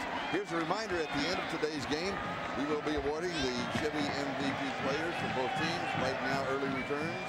Charlie Rogers. Yes. The running back for Georgia Tech. You're right. Yes. You saw that graphic quickly. Again, to repeat, 24 plays, 131 yards, and 10 points in Georgia Tech's last two drives. Here is Allen Rawson. He has an interception. Last year had 3 punt returns, touchdowns, and Dave Frakes kicks it away again. A script back. They want to keep it away from Rawson. They don't want him to break anything long. Meanwhile, back at the ranch, Tony Driver, the freshman from Louisville, with a nice return as he picks it up and picks up 17 yards along the way. Nothing wrong with starting at the 33-yard line.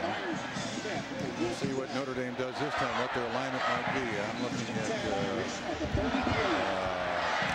two tight ends, two wide receivers, and a pair of running backs. No, just good speed to fullback. And this is Notre Dame's attempt to try to reestablish some control of this game, control the line of scrimmage.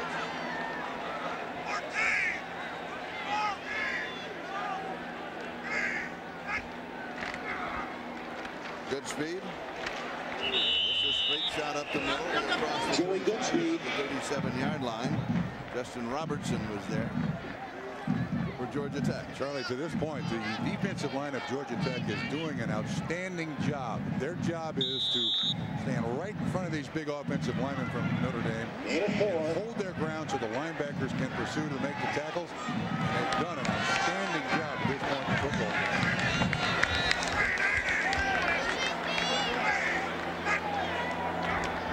Ball is to throw. Denson is back in the backfield. This pass is complete to Bobby Brown. To Bobby Brown. Simple, but very well executed. First down.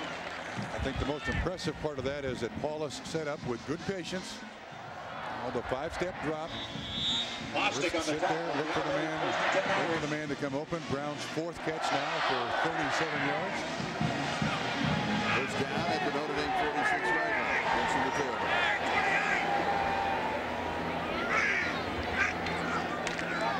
Play intercepted.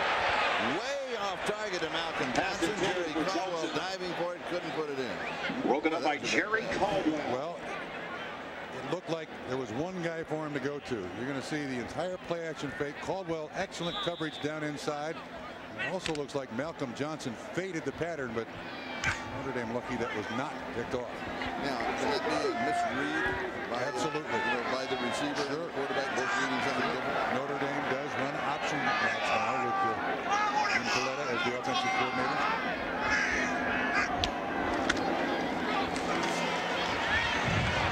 Denson is going to lose a couple of yards. Denson. The line of scrimmage was the 46. He'll be back to the 44-yard line. It was Keith Brooking who got him.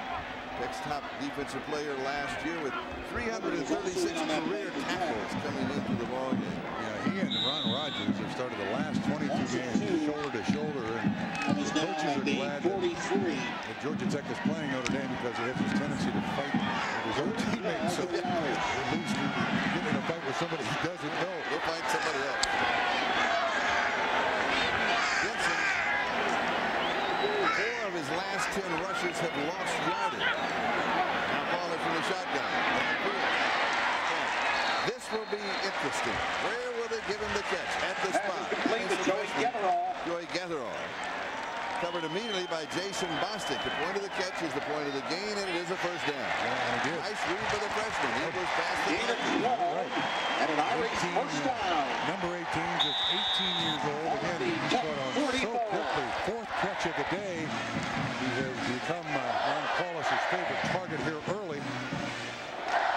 I have to respect his speed. I think with the numbers you mentioned that Getherall had in California, these coaches know, and Georgia Tech know how fast this young man is. At the Georgia Tech 44-yard line. And we have a whistle. One of the cornerback was blitzing, turn around, and Paulus just threw up a block on him. Prior to the snap, false start on the offense. False start. Penalty against Notre Dame. 3 times. Early in the season, first game. I mean, it's not jitters. Not this no, it can be. No, there's no question. Still? It can be, yeah, because responsibilities change. And when you get tired, when you get somewhat fatigued, you don't think as clearly. And there's no question that it could be jitters and fatigue in the new offense. Yeah, all plays together, Charlie. And it's a very warm afternoon. Temperature 80 degrees at kickoff. First down and 15. Paulus to throw. That was clogged up at the 50-yard line. Clogged up? Ooh, yes, by everybody. Pass was to Johnson. Cameron was there. He was joined by several of his close Cameron. What did they diagnose that one? Notre Dame right back to the line of scrimmage. The ball is at midfield. 2nd down and 14. From the shotgun, 2nd down. Blitz is coming from the outside. Johnson on the Malcolm Johnson 42-yard line. 109 time remaining in the half. If you're wondering why Notre Dame hasn't continued with the at the line of scrimmage hurry-up offense, they've made the point to Georgia Tech. Georgia Tech didn't panic. It didn't throw them out of anything they were thinking. So now we got to go to the game plan, what our bread and butter is. I don't think this team is going to be an at the line of scrimmage spread formation offense. But he set the tempo for the play. He did. 3rd down and 8.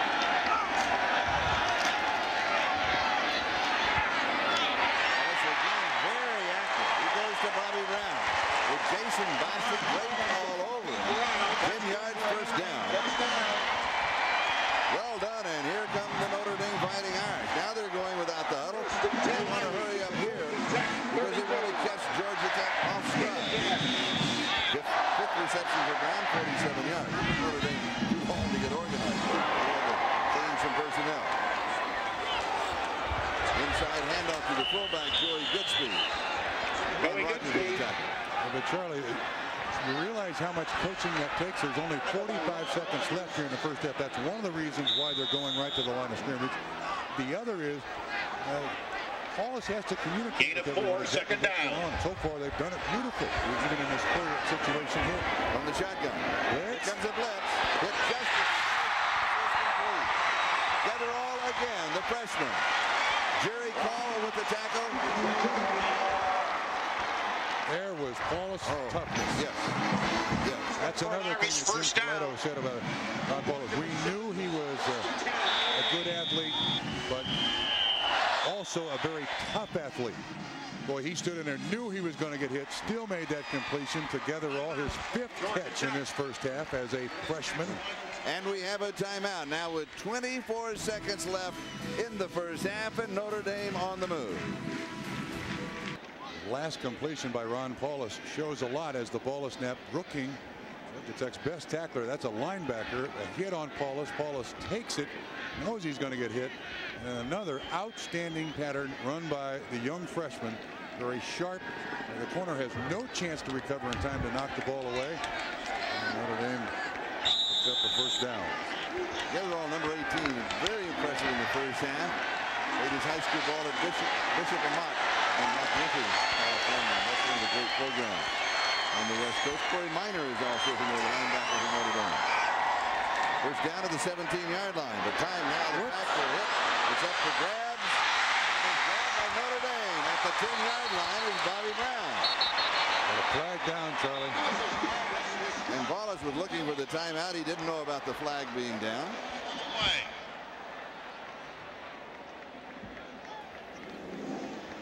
Illegal man downfield is the call. But that's 2 straight plays now that Ron Paulus has been absolutely hammered. We saw Brooking, number 35, on the last play. This is Ron Rogers. This is Ron Rogers. They run a stunt. He's untouched. Actually, it looks like everybody from Georgia Tech is untouched. Yes. Just throws him to the turf, the rededicated turf. Ron's dad played for Georgia. And he asked him, he said that he might be came to Georgia Tech. His dad said, I've been a Rogers much longer than I've been a Bulldog. Yeah, you also had the greatest comment I've ever heard. I asked him about the mystique of Notre Dame. He said, I'm from the South. He said, until I was 10 years old, I thought Clemson and Auburn were states. This is Southern football. He's a nice kid. They both are. We visited with him in Atlanta. Yeah. All right, let's look at that hit again. But again, this new pass protection scheme that Jim Coletto has put in, it requires a lot of communication. But you've got 2 people who are right there, and Rogers just absolutely hammers, and then Paulus falls on the leg of the offensive lineman Mike Rosenthal. Got up limping a little bit, but 15 seconds of the game clock. The ball spotted at the 22-yard line. And play resumes. It will be first down and 15. Georgia Tech leading by 3. There's the kicker on the sidelines. Already, Jim Sanson's already missed one. I say it wasn't my fault. Hunter, the punter, dropped the snap. From the 25. Meanwhile, Dave Frakes for Georgia Tech hit from 33. That's it. That's the difference in the ball game. Joe Hamilton for Georgia Tech scoring on a rollout from 11 yards out. Autry Denson scoring from Notre Dame from 3 yards out. Denson capping a 67-yard drive. Hamilton capping a 66-yard drive. So Tech up by 3 now with 10 seconds remaining. Both Bob Davie and Jim Coletto in the middle of that offense, giving them all the options here. And Notre Dame has 1 timeout remaining. Georgia Tech has no timeouts remaining. This is 15 seconds left. A ball at the plus 22. This is a throw it anywhere and everywhere. You don't have to worry about it. Just whatever you think the best play at works here, you don't have to worry about it. It's in the middle of the field or out at the sideline.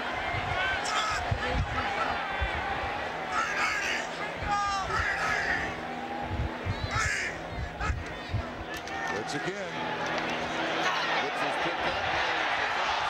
Overthrows Bobby Brown. Now with they reset the clock now with 11 seconds. We got time for another play. That's what they do.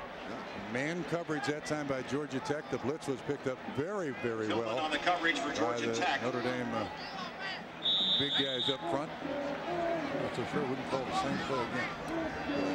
The corner pattern by Brown. You had Getherall down the middle. Getherall coming wide to the near side. Bobby Brown inside of him. 12th play of this drive. From the shotgun. Backside blitz. To the 10-yard line. That will not be enough for the first down. They will stop the clock with a timeout, using their last timeout. Brown to the 11. Ron Rogers made the tackle for Georgia Tech. And meanwhile, Notre Dame gathers everyone around them with the timeout, using their last one. 3 seconds left. Well, this was Notre Dame's best drive of the day. 13th play, just ran there, so they have established some control. It kind of looks like they're going to have to. The offense is going to have to step it up a little bit here, because the Notre Dame defense is, I guess the best way to put it, has been figured out, and it's been exploited in Georgia Tech's last 2 drives, both scoring drives. 19 you're looking at, Jim Sampson, the kicker. John Spickelmeyer, number 78, is the snapper. Hunter Smith is the holder. You hope for everything to go smoothly. I mean, this is one of the things that is probably practiced the most. But when you miss that first field goal, that second field goal feels like a 60-yarder, and the uprights are about the width of a pair of shoelaces tied together. And for Jim Sampson, from 28 yards away, this is for the tie. Jim Sampson will attempt a 28-yard field goal. Good snap, good hold, drifting right, but it is through the upline. That was a good job by Hunter Smith, because frankly, that snap was a little high. So Jim Sampson hitting from 28 yards away. We're tied at 10 at the half. Here's John Dockery. John. Coach, you said to me before the game you wanted to keep it close going into the second half and then win it in the fourth quarter. You're where you want to be. Well, I tell you, we just have to be more consistent in tackling and coverage, and tackle where they catch it. It's too much hidden yards there, but we're hanging in there. I tell you, we need to come out and do some different things on defense. But other than that, I tell you what, we're bitten after them, and we need to just move the ball a little bit more on offense and make some plays on defense. What's been the best part of the first half? Probably the green grass. Good luck to you, Coach. I think he would take. I also think that he would take the score. Georgia Tech 10 and Notre Dame 10. We are at halftime, and coming up on the Sun America NBC halftime report, Hannah Storm, Chris Collinsworth, with scores and highlights from college football's top 25. Also, a special behind-the-scenes look at Coach Bob Davie and his preparation for today's game, and that is coming up right after these messages from Notre Dame and Georgia Tech. So, guys, you remember it's 10-10 at halftime. The game is probably a lot closer than people anticipated.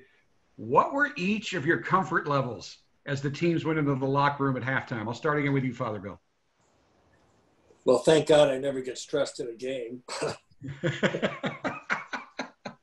My stress level before the game, in the middle of the game, to the very end of the game was high, but it always is. The only time I'm not stressed in a game is there's 2 minutes to go and we're ahead by about 30 points. But yeah, I mean, they were giving us a battle, I think, more than perhaps we anticipated. In the end, that's what made it a great game, because it was a close game and we ended up winning the game. But yeah, I think we were concerned. My stress level was high. Whenever it is in a game that we're close and it's a tough battle. So, but as I said, I'm not sure it was any more stressful than any other game. I'm stressful at all the games. At least I used to be. Not so much anymore. And certainly, Bubba, I would ask you what your thoughts were on the game, but you got a little distracted by the aforementioned halftime concourse flood. So when did you find out? Because I know you had to get in the elevator and get down there and see what the heck was going on. Yeah, I got a call just before halftime, and it was from Dale Getz, the head of facilities at the time. And he said, hey, we got a little bit of a water problem. There's a little bit of water in the concourse, and you might want to come down and check it out. And it's all right, I'll come down at halftime. So I took the elevator down. The elevator door opens up, and water is lapping into the elevator, down into the elevator shaft. And I go, oh, boy, this cannot be good. So I walked around the concourse and ended up going to find him, and the facilities office was right next to the locker room. In the locker room, as you know, there was a portion in the back there that was the media room. And when I walked into there, there was water shooting out of the drain in the water fountain. And I am going, oh my God, the carpet is completely soaked. We had no idea what to do. They finally got the water shut off, started to get everything squeegeed out. And by the time we got everything squeegeed out, all the water out, and the chairs put back, the team was running in the tunnel. The game was over. So I had no idea what happened the entire second half of the game. but it was not a lot of fun that day. Certainly, Bubba's been on the ACC television committee for a long time because he understands TV. So he brought props. Show us, you try to do a low profile, but show us the South Bend Tribune that you've got framed in your house. This is the South Bend Tribune from that day, and John Anthony gave it to me after, and he has a Judge Schmelz quote on there because I was smiling as I was walking through the water talking, and it's something I've kept as a reminder that sometimes you think things are going so great and they can take a turn on you very, very quickly. So just be ready for whatever happens and then try to deal with it as best you can at the time. Father Bill, I imagine there was a meeting the following week where this came up. What was that meeting like, and how quickly were you confident that everybody had it handled? Was that directed to Bubba? Yeah, to you, Father Bill, yeah. Well, I think we had to figure out what happened, and Bubba probably has as much knowledge of this as anybody as I do. It had something to do with that they hadn't turned all the water pressure on high enough to shut the toilets off, so the toilets never shut off once they got flushed. So how do we address it? There was damage not only in the stadium, there was some water damage in buildings nearby, the science building, that we had to address. We had to make sure it didn't happen again. I mean, it was obviously a fault of the contractor, and we had to address that. The other thing is, the next year, a week before the games, we stationed somebody at every toilet in the ACC and every toilet in the stadium. You probably were one of them, John. I was one of them. And on a certain queue, everybody flushed all the toilets at the same time to make sure they could handle it, and it worked. I think they called it the flush off. The flush off. We were on the flush crew, and you had to flush each toilet 3 times in each restroom. Right, exactly. It was actually fun. Yeah. But on a brighter thing, again, you talked about people saying, oh, you destroyed the stadium. What I noticed when I got over there, even from the press box, is how good it actually looked when it was filled up. It was just like you had pushed a button and you had expanded the previous bowl, but almost all the characteristics of the original Notre Dame Stadium were still there. I got to say, after the stadium opened, I can't remember getting a single letter of people suggesting that we destroyed anything. Everybody, I think, was really pleased with the stadium. I mean, and the addition to it, and felt that the tradition of Notre Dame had been preserved. Now, Bubba, before you had to go down and check the water, what were you most pleased about how the first half looked inside that stadium and the way things went? I think it's what Father Bill just said. You mentioned earlier, you know, when they came to the pep rally, the traditional stadium was there. They could see the orange brick. You walked into the old part of the stadium, the wooden benches were still there. The tradition that is Notre Dame was still there, yet we had 20,000 additional seats. We had more restrooms. We had more concessions. The circulation around the building was better. The profile was low that you still could see Touchdown Jesus. Now, I know that some of the people complained that you couldn't see it from our old seats, but actually more people in that end could actually see it. And there was a really, really cool spot on our sideline. And I remember Coach Holtz talking about it. It's like at the 35-yard line, I think it's at the south end. If you turn and look through one of the portals, all you could see framed in the portal was Jesus's face. And it was a really cool thing that he noticed when he knelt down and picked the grass and would be looking through that portal. It was kind of cool when you could go see it. All right. I would ask you what your thoughts were as the two teams took the field, but you were dealing with plumbing, Bubba, and Father Bill, you've already made it very clear. You were kind of stressed out as the teams took the field for the second half. So let's let the folks watch the second half, ultimately a positive outcome, and we're joined after that final gun sounds. Welcome back to Notre Dame. It is halftime. Near the end of halftime, we are, of course, tied at 10, and an interesting conclusion to the first half. A ball game early controlled by Notre Dame, and then Georgia Tech in reality just took over the ball game. That's the best way to put it. Their last 2 drives in the first half, they had 24 plays, 100. Seems to be able to handle it. Well, it's just the beginning of the season. Oh, well, okay. George O'Leary has to be ecstatic. I mean, coming in here knowing a rededication, 80,000 people, his young men have withstood a lot. and no signs of cracking whatsoever. So now the #1 priority for Notre Dame is they got to stop this first drive for Georgia Tech to get some control again of this football game defensively. Charlie Rogers, number 3, and Philip Rogers, not related, number 37. Notre Dame kicks it away as we open the second half. And it is Charlie Rogers from the 10. He's out to the 20. Nice fake outside. Comes back inside. Recovers to about the 38-yard line. Very nice return of 28 yards. Let's look at possessions in the first half for Georgia Tech. 12 in the first 2 and then 24 in the last 2. And basically what Ralph Regent and Georgia Tech did is we're going to run traps and try to capture the corner.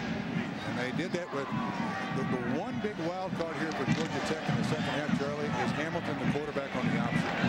He's the one guy that the defense can't account for. There he is on the option, and now the push from Charlie Rogers finds the corner. He outruns everybody to the turn and goes out of bounds at the 46-yard line. Charlie Rogers. So he picks up 7. Out of bounds by Autry Denson. And the comparison of the two quarterbacks, Paulus 14 of 21, Joe Hamilton 7 of 12. The lone interception thrown by Hamilton. Yards in favor of Paulus, but I actually think Joe Hamilton has been a little more dangerous in the first half with the option and throwing on the run. Second down and 3. Hamilton to throw. Steps away from the rusher. Now he's really dangerous. He's out to the 50-yard line, close to the 50. Should be the first down. Should be the first down. Jarvis Edison and Lamont Bryant make the tackle. And of course, if you're a college football coach, when you got a young man as athletic as Hamilton is, you never discourage him from running. Because if he runs a couple of times early here in the second half, it ties the linebackers closer to the line of scrimmage, which makes the pass game work. And if he throws, it drops the linebackers. Then the run is more of a threat. The defense of Notre Dame now, they're not sure what's coming next. Well, Charlie Rogers is coming with his fake shot up the middle, almost breaks it clean. He goes to the 43-yard line of Notre Dame. He's stopped by Friday the 13th, Jimmy Friday. Rogers last year, the second leading rusher. Tackled by Melvin yard average, and their third leading. Friday also in on the play. Total offense of more than 1,500 yards last year. 14 carries, 74 yards. You see Autry Denson. Now it's up. Totally dominating. Now it's 16 for 88. Whoa, he's well on his way to the 60 yards early in the second half.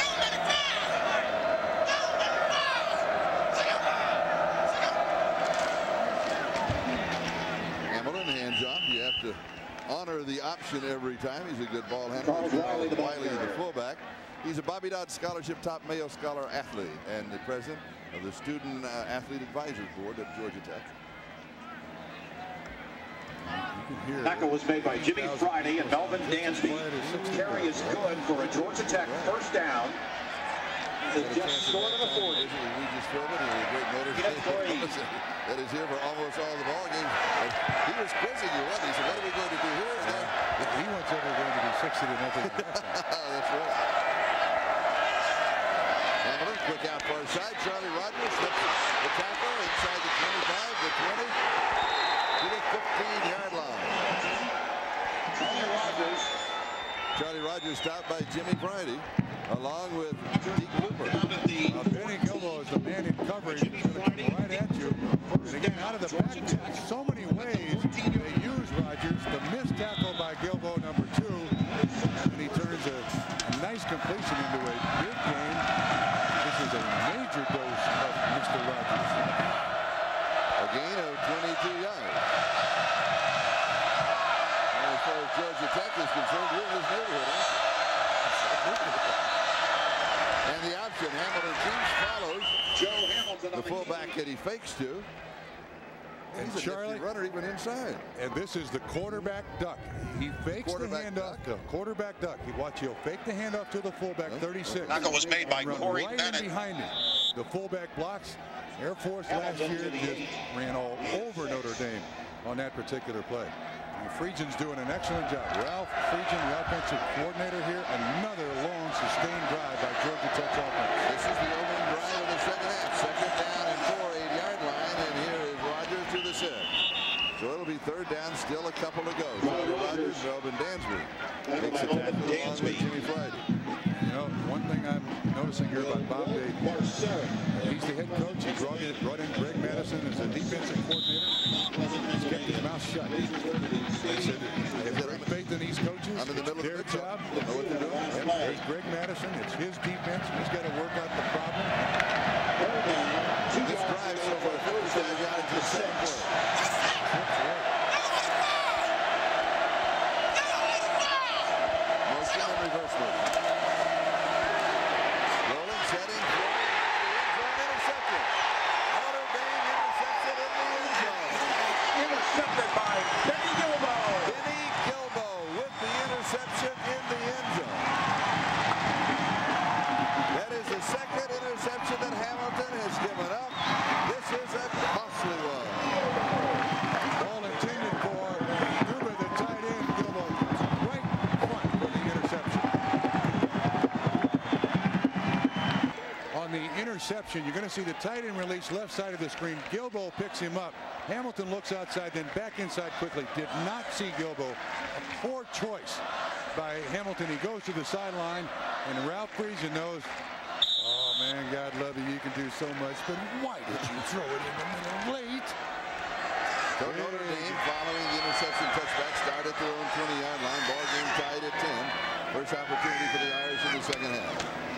And Denson, another piece of the jersey, and he Autry Denson loose for a couple of yards on the play.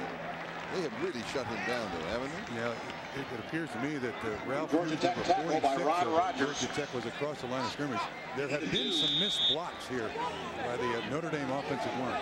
Part of the reason may be that in Jim Coletto's offense, they flop offensive linemen. And it does take a little bit of time under heat, under pressure of playing an opponent to adjust to being both a left and right tackle, left and right guard. Denson has rushed for only 20 yards in the ballgame, and Charlie Rogers of Georgia Tech is knocking on the door of 100 yards. And here he is to the outside. Touch back in, and still just a couple of yards. Jason Bostic with the tackle for Georgia Tech. Going to be third down.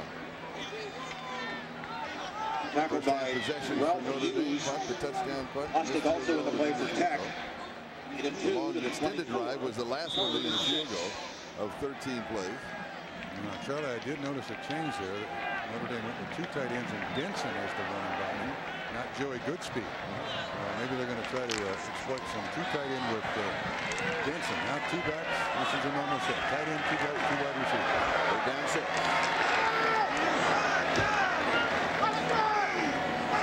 Denson in motion man. Ball is to throw. Looks to Denson. Denson has it down the sideline. Wide open. 50-yard line to the 40-yard line. Stutter step back inside the 30, 28-yard line, and that was a 48-yard gain. Ron Rogers finally got it. Big play for Notre Dame, something that they have needed in this ballgame. You're going to see Denson go in motion to the right, and he's picked up by a linebacker, Paulus, with great vision around the field. 50 is the guy who is going to try to run him down, and that's a mismatch. A running back on a linebacker. A little help. Again, another aspect of this offense. Paulus told us yesterday, I'm going to find the outlet receivers. Denson was for 48 yards. Georgia Tech, 28-yard line. First down. Good speed. Straight shot up the middle. The fullback. He'll have about 6 or 7 yards on the play. Stopped by Keith Brooking. As big as this offensive line is, one of the things that Jim Coletto wants to do with them is still trap them. And watch the tackle. Comes across and does an excellent job on the pull. It's not a long trap by Clevenger, but a short trap, and that gives Goodspeed a nice little crease up through there. 6. He's rushed for 32 yards, and Denson's 22. Coletto's looking deep in that game plan. Here's two tight ends with Denson as a running back. This is a new wrinkle here in the second half for Notre Dame. Second down 4.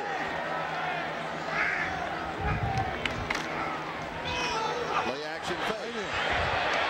Wide open is Dan O'Leary inside the 5-yard line. No relation to George. That's right. Jason Bostic with a tackle, 19 yards, first and goal. Dan O'Leary. Play action fake. Sold well by Paulus. Pass flag, puts the ball Barber. inside the 5. Release. Nice solid pitch. Make sure he's not going to fumble it. And George O'Leary, the coach of Georgia Tech, did not want Notre Dame's O'Leary to do any damage. And for Notre Dame's tight end, Dan O'Leary, his first start, it is his first game for Notre Dame. Denson to about the 2-yard line before they push him back. To the 3.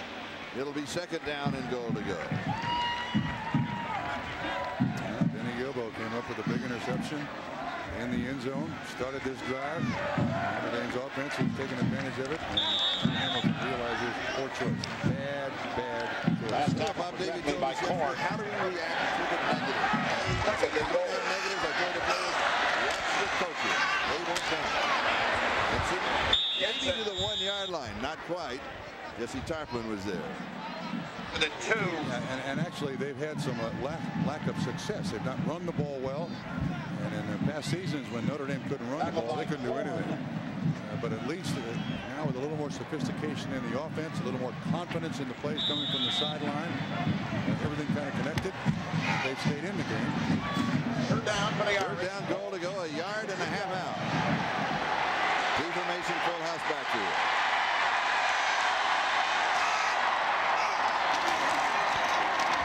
It's good speed. This leads in. There's absolutely nothing. Choice time. You go for the field goal, you're 1.5 yards away on 4th down.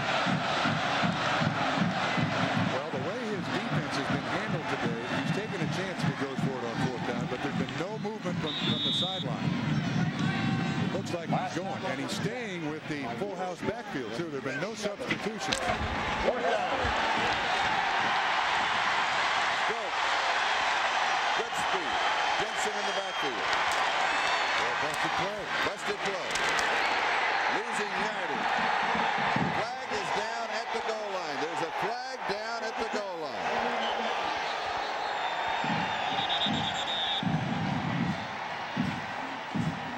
They get another one. Georgia Tech offsides, a preliminary signal. Now, with the way that play worked, if I'm Bob Davie, I send out my place kicker. Denson is down. Autry Denson is down at the 2-yard line. Offside on the defense. Half the distance to the goal. It's 4th down.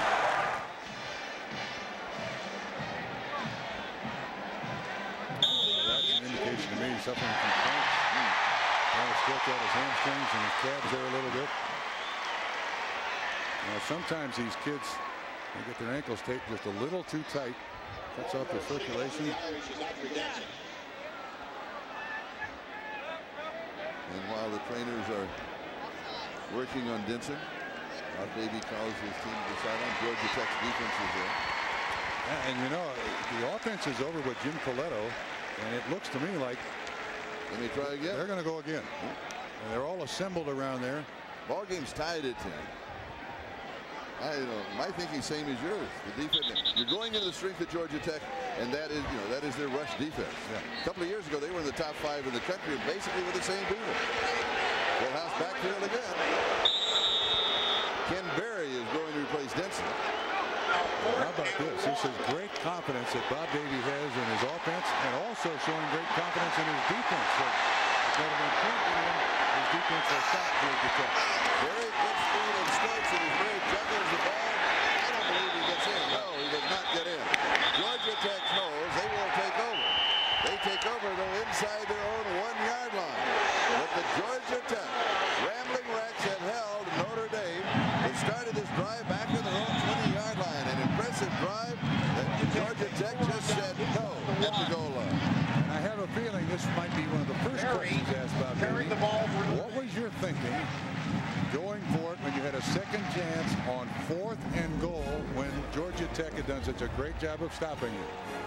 He wants to establish the tempo of the ball game.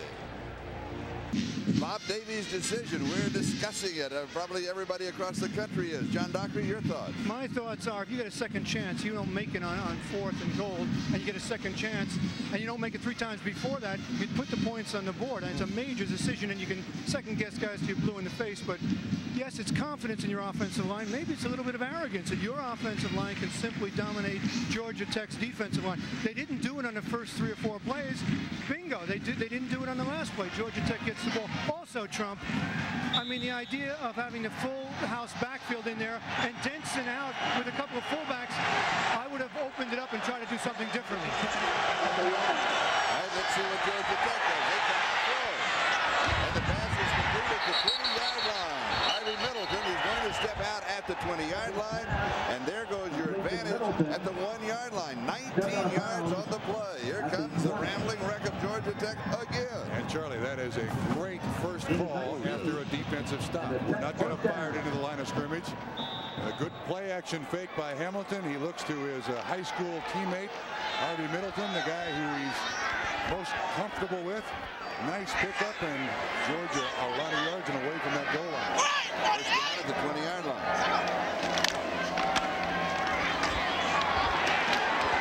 Charles Wiley, the running back. Charles Wiley carried the ball for Georgia Tech. The 13. Charlie, John just mentioned the first 2 drives, 15 yards, last 3, 186 Gain of 6. They got 10 points, and then the interception in the end zone. Already 25 more yards on this drive. So Bob Davie has come to the first major decision as a head college football coach at Notre Dame, and it's a decision I think a lot of people will disagree with.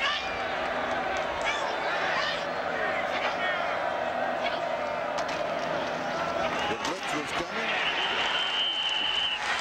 Stops the run at the 27-yard line, so it's good for only a yard, and that means that Charlie Rogers has rushed now for 92 yards in the ball game. Here's John Doherty again. Doc. You know, Trump and Charlie, I was just thinking about it. There may be another side to that whole decision by Bob Davie to go for it. He might have lost some confidence in his defense and said, hey, I need a touchdown to put some distance between myself and Georgia Tech. That might have been part of his decision-making process. I don't think so, John. I don't buy that. I understand that as a theory. It doesn't work. 3rd down and 3. I'm with you on that call myself. Hamlin sets throw. Pass is on target. The offense is ranked for Georgia Tech. They are looking good today. Harvey Middleton pulls this one in. 10 yards. Bobby Howard pulls him down. And I think the one thing that Georgia Tech has done well is they've not really given Notre Dame any sense of what's coming next. Yes. A lot of different formations. The blitz was slow that time. Man coverage behind it. Hamilton stood in there and made the completion. They're putting them all over the field here. Hamilton, the keeper, on the option. He's the 50, 49-yard line, maybe the 48-yard line of Notre Dame. Jason Edison was there along with Corey Minor. Tackled by Corey Minor in Covington. Well, I don't think that Notre Dame can rely on Benny Gilbo to come up with another interception. Harvey Middleton now is Georgia Tech's all-time leader with receptions, a career total of 116. This offense is in complete control at this point. So it's 3rd of the ball game.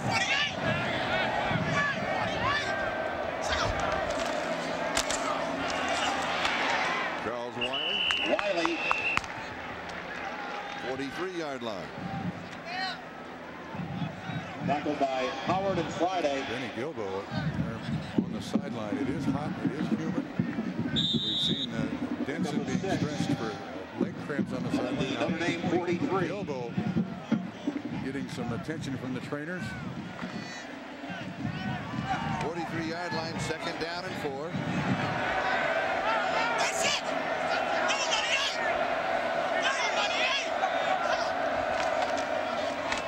Charlie Rogers taking a bit of a breather, and Wiley gets the call, and he's going to pick up the 1st down.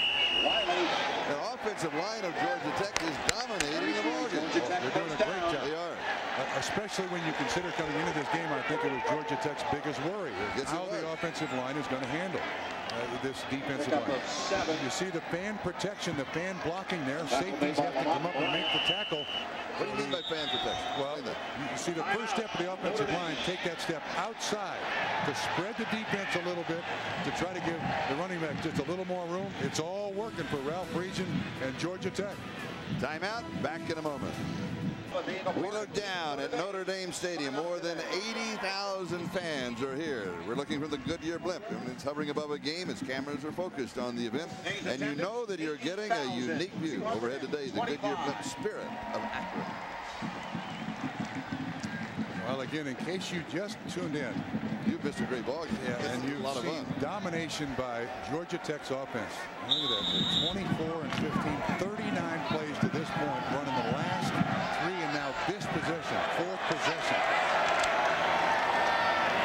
Hamilton got the throw. He's going to keep, and he's to the 30-yard line. Joe Hamilton. Watching him, I had the feeling that when they talked to him, if you're looking over the middle and if he's not wide open, you run with him.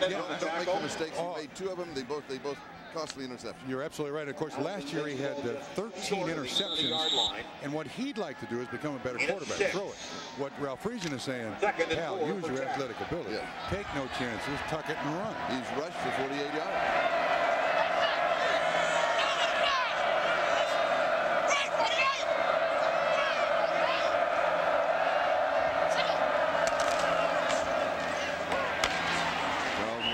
The call again. A couple of yards shy of the first down. Corey Minor makes the tackle. Corey Minor, also from Bishop Amat, California, was a Bobby Dodd Award winner of the 1994 National High School Lineman Award. Ball is at the 28-yard line. Notre Dame faced with another crucial situation here. Georgia Tech has been very good in 3rd down conversions. That's a secret 6 of 10 on the day. You don't think that's ball possession and keep it running up and down the field? And a couple of crucial ones early in the ball game. Hamilton's made them. 3rd down and 2.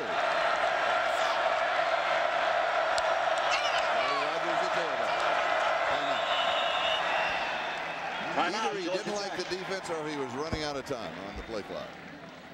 Or he may have just called the wrong motion. I mean, anything could have happened. Yep. Here's a program note. Tomorrow on Meet the Press, Tim Russert and guests discuss breaking news, both foreign and domestic. Is Princess Diana's death a turning point for the monarchy? What about the future of Al Gore and his presidential plans? Are they in jeopardy? Check your local listings for Meet the Press. That is Sunday here on NBC. Charlie, Notre Dame is faced with this situation. Greg Madison, the new defensive coordinator, philosophically the same as Bob Davie.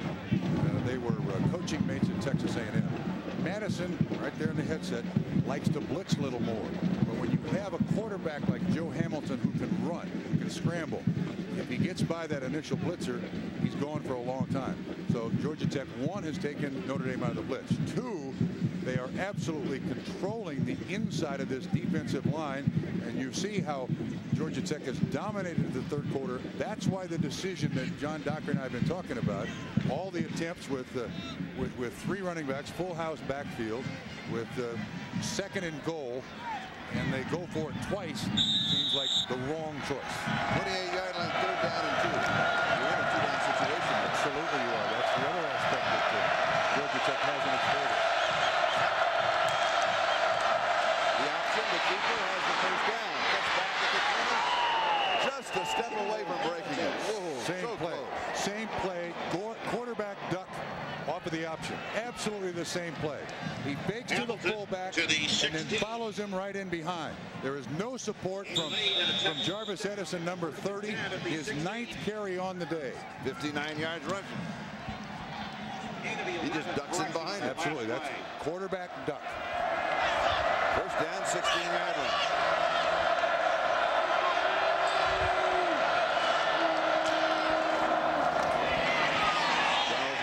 Wiley.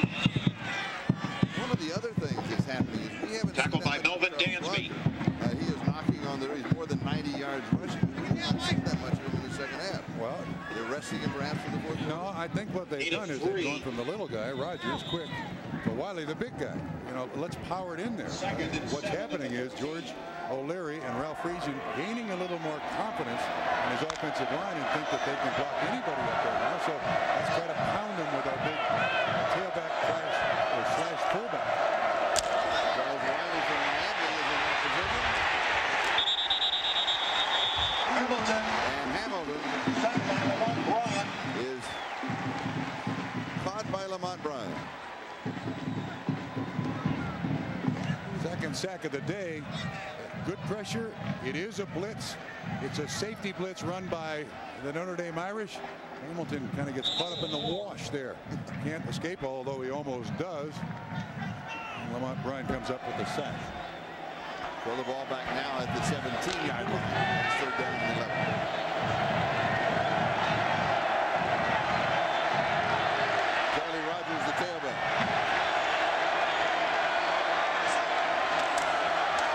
Fake to Rogers, handle and roll. 15-yard line, he is stopped. 2 yards on the play. It'll be fourth down. Again by Lamont Bryant. Lamont Bryant makes the play. This is his first start at Notre Dame. Dave Frakes will come on with a field goal attempt. It certainly looked like Joe Hamilton wanted to run here, doesn't he? I mean, he's had such great success. 51 Dansby makes him go just a little bit deeper. Bryant does a great job of getting off the block and making the tackle. 33-yard field goal attempt. All within his range. And the quarter just ended. When it counts. Oh, no. No, it doesn't count. It was good. Well, I take it back. It went through. It does not count. That's right. That's it. It is official. It is the end of the quarter. After 3, we are tied. Notre Dame 10 and Georgia Tech 10. And we'll return to Notre Dame after these messages from your local station. We are tied at 10 as we start the fourth quarter. This is Charlie Jones along with Bob Trumpy and John Dockery. Field goal attempt from 33 yards away for Dave Frakes. He made it, but time had run out at the end of the third quarter at the other end. He has to do it again at this end of the field. Well within his range. Nice snap, good hold. He's got it. So he makes it twice.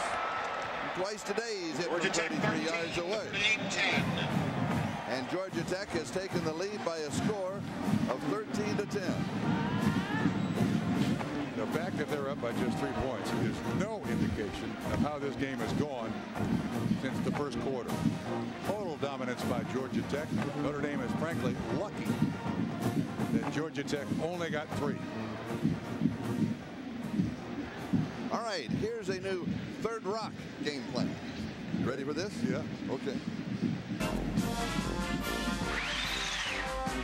It's just a jump to Wednesday.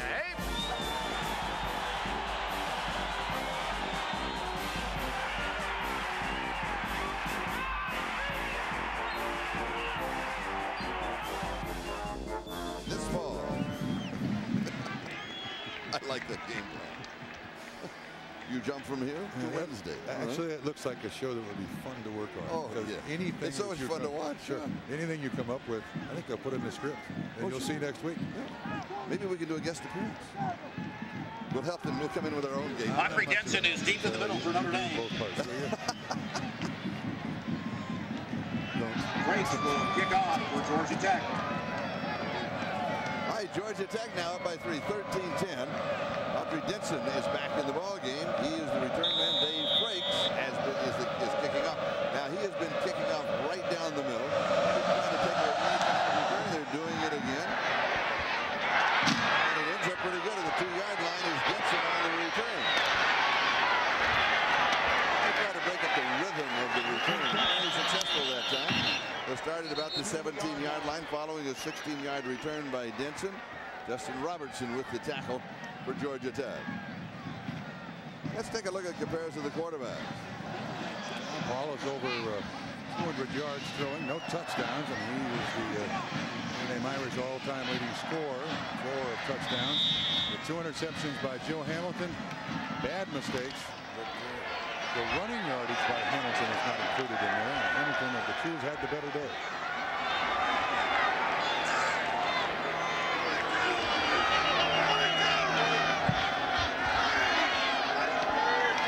Georgia Tech shows blitz, and the blitz is successful.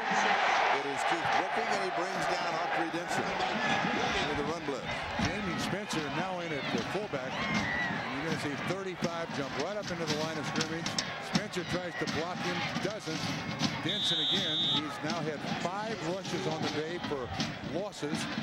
Jamie Spencer coming back from a neck injury last spring and a sprained ankle and knee. They're now desperate for a blocking back there with Autry Denson to try to come and loose. Denson the remaining back. Wallace to throw. Every Anybody is covered. Comes down to the incomplete. Bobby Brown could not hang on to everything was perfect until he dropped it. The primary receiver was Getherall, far side. You're going to see Paulus look out to his right. He sees the coverage, keeps his feet moving, turns around, outlet receiver, throws it. No reason it can't be caught. He could have just kept moving. It would have been an easy completion, and it would have been a first down. Third down and 12. Notre Dame has converted 4 of 8 third down opportunities.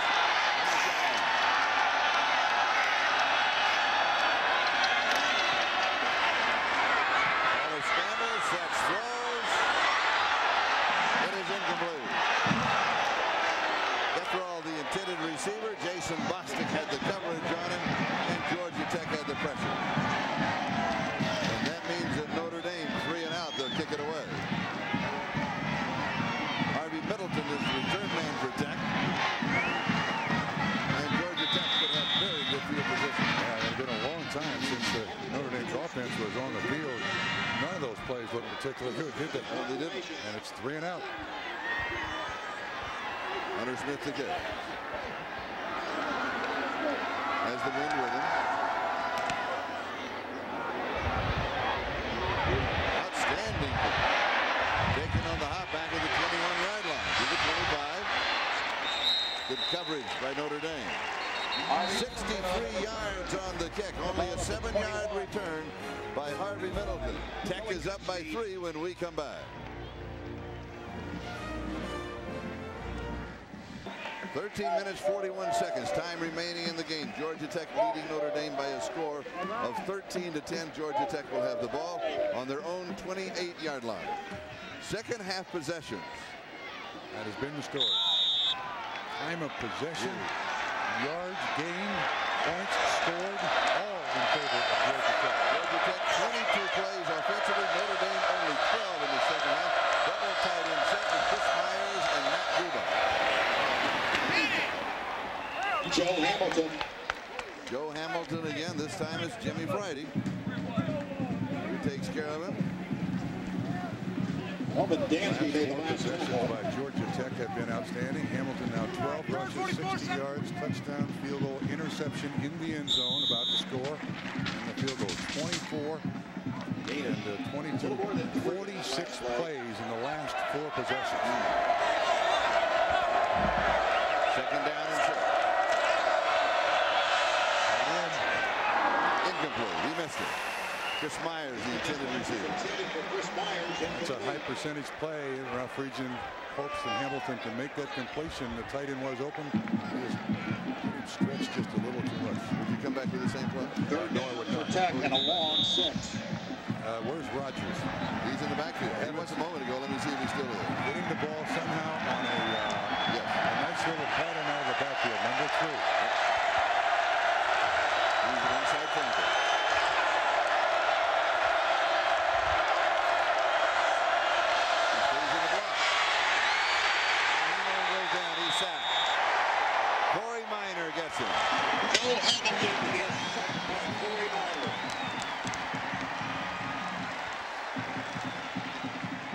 Actually, it looked like Notre Dame brought 7 guys. Minor number 4 at the bottom of the screen. You see the 4 rushers. Also got a safety. There's 6 rushing. Untouched, Corey Minor. And does get Hamilton on the ground. Minor wants to go to Los Angeles and become a sports agent. Now, the first punt for Georgia Tech since the first quarter. Ron Lawson is the return man. Good kick. Lawson back to the 20-yard line. Last year returned 3 for touchdown. He is encircled. Excellent coverage by Georgia Tech. 51 yards on the punt. Only 3 yards on the counter punch, and we've got a flag down.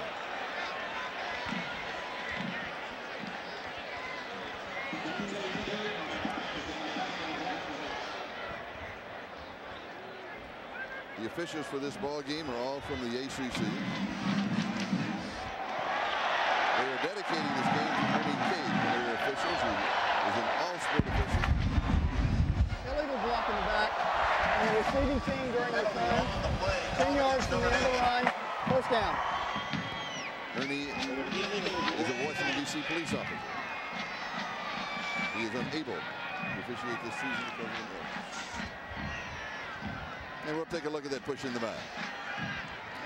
Yeah, that's pretty obvious. No question about that, trying to get him out of the way. But again, as has happened in almost every situation, no place for the Notre Dame return man or running back to go. Tech has covered all bases in this opener. Let's see, what's the formation? Notre Dame from their own 13. Normal formation. Tight end 2 wides. Lenny Spencer again at fullback.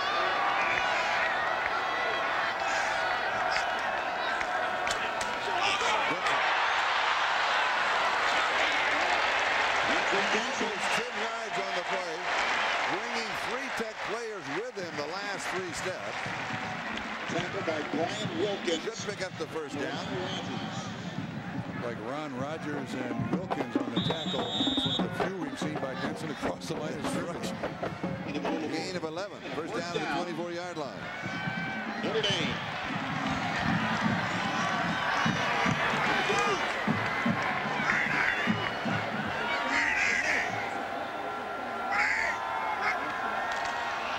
Denson again. He's shut down. They may give him a yard, but that's going to be again, this Georgia Tech defensive front four doing a great job to allow Rogers and Cookie movement around. You see Rogers just stand back there. Nobody lays a glove on him. And Georgia Tech sacrifices their defensive linemen to allow the linebackers to move around and make the tackles, and they've made a lot today. Second down and long.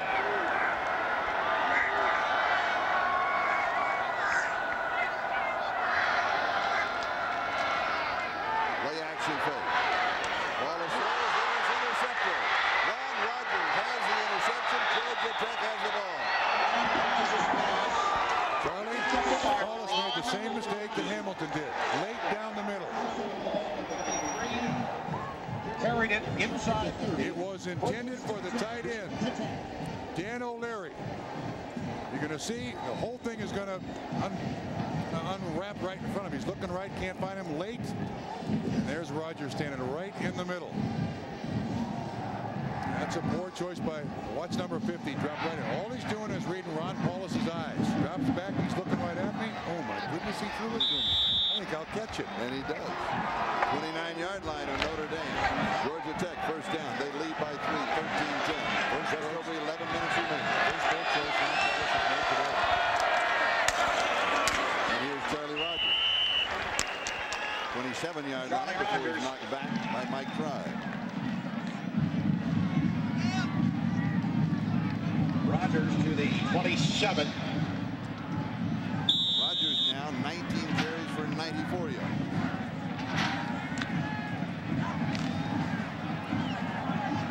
Rogers the tailback.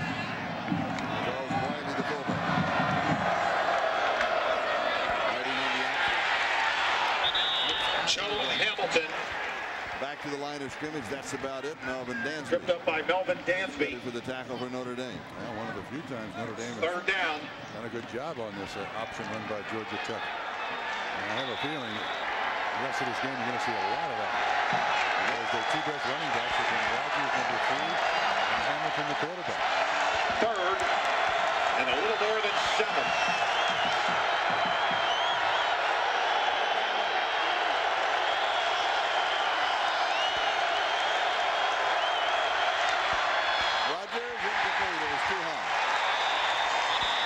Notre Dame lineman came in with his hands up and he had to throw it over him, and it was too high. Corey Minor making the play. And Rogers not a particularly big young man. Minor does make the completion impossible in that situation, and the field goal kicker is on. Dave Frakes 2 of 2 from 33 and 33. And 33 at the end of the quarter after the zeros were up and it didn't count. Dave Frakes. This one is 44 yards away. 43 yards. He is hit from 53 yards out.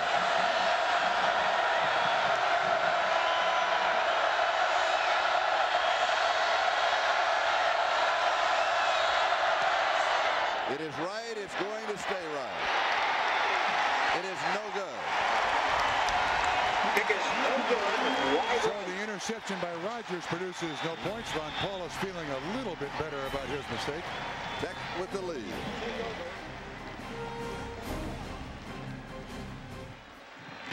Nine minutes, 53 seconds. Time remaining in the ballgame here at Notre Dame Stadium. Georgia Tech leading by a score of 13-10. Center 45 minutes So after the end of Notre today's Dame did game. anything positively on offense. I don't know what you go through here, Charlie.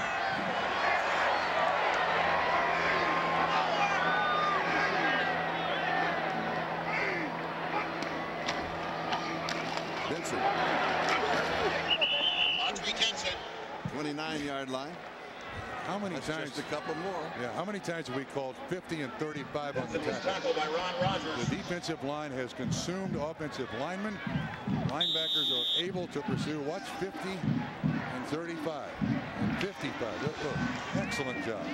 55. Delonte Cameron. 51 Rogers. He's in the middle. Working his 35. Great college lineman.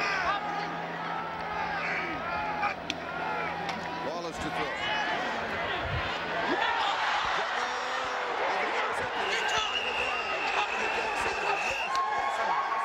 Has the interception. What an athletic play. Intended receiver is again the freshman Getherall. It looked like Paulus looked only to Getherall. Waits for him to break, sets up properly. And I'm not sure I've ever seen a better interception. Bostic catches it once, twice, keeps it in the air, the tip drill on his back, keeps it up again off the helmet. Off the ground, yes. Play of the game. Nothing to it. Wallace's last two passes have been intercepted. Georgia Tech again with the ball in Notre Dame territory, first down. Hamilton, the option, here's the pick. Rogers, high low, Corey Minor. Ivory Covington for Notre Dame. Corey Minor also went on that last play. See, 16 of 27, 201 yards. Ron Paulus did an awful lot of good things. I'm not sure you can blame that on Ron Paulus. Just great coverage by Bostic.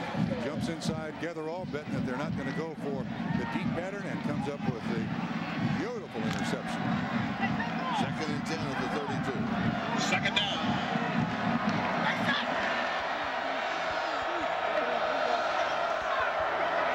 Rogers, the remaining back. Rogers, the ball carrier. Couple of yards to the 30-yard line. Corey Bennett, Lamont Bryant on the tackle. Certainly, the Notre Dame defensive line doing a little better job here because the backside is filling those holes. A lot of what Rogers has done today has been the cutback stuff. The backside of the defensive line has to pursue down that line of scrimmage to eliminate the cutback. The last couple of three plays now, they've done a pretty good job of it. Watch for the option here, though. Mike Sheridan goes wide to the far side. Rogers has rushed for 97 yards. Hamlin's pass is going to be incomplete. Rogers could not hang on to it at the sideline. So Frakes is going to get another field goal attempt. He has hit twice from 33 yards out and missed from 44. He's caught most of them today, and he was open. He got outside on the defense at the sideline. Would have been a first down if he could have made the catch. 47-yard field goal attempt. Dave Frakes.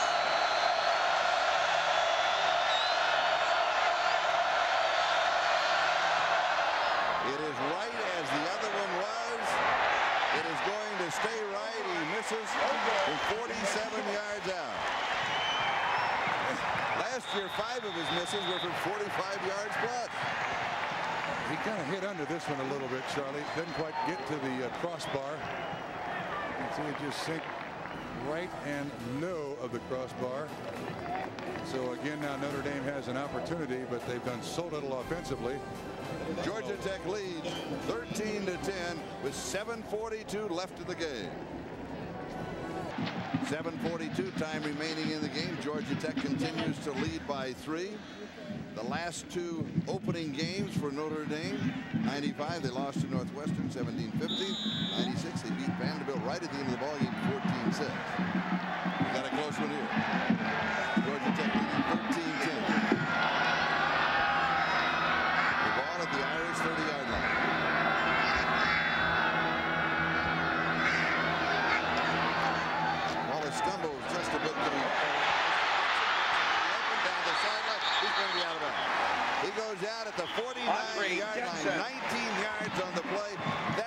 his biggest play of the day from a yardage standpoint and from a timing standpoint. There's a flag down.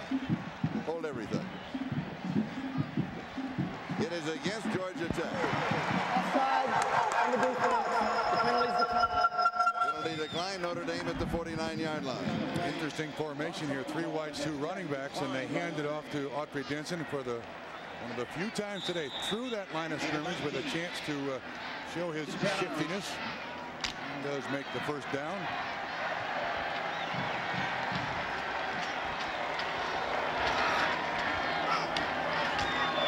Denson again stumbles a bit as he takes the handoff. Autry Denson goes down just across the 50-yard line. Ron Rogers tripped him up. Rogers and Brooking have been everywhere for this Georgia Tech defense, all over the field. Not intimidated the least. Glad to hit somebody else in a different jersey. Same colored helmet, but a different jersey. Monte Cameron also joins him as a third linebacker. He may be overlooked a bit, but he participates. Yes, second down and 8.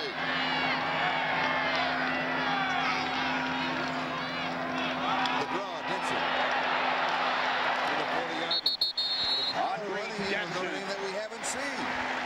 Are seeing it for the first time. Yeah, and also appears that they don't want to put Ron Paulus in a situation where he might throw another interception. Just a lead draw, 45, good speed, fullback blocking. Excellent blocking on the outside, although it looks to me like Malcolm Johnson may have a hold of a jersey or something. But Denson now 21 carries, 68 yards. But look how many of the minus yards carries he had in the second and the third.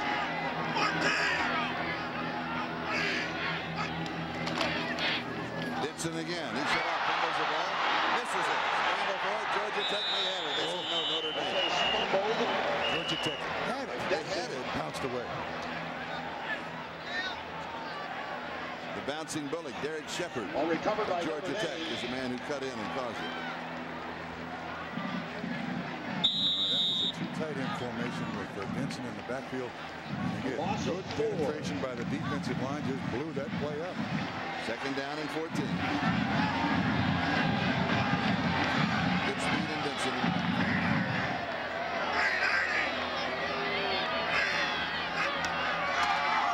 Wallace, a little play action fake.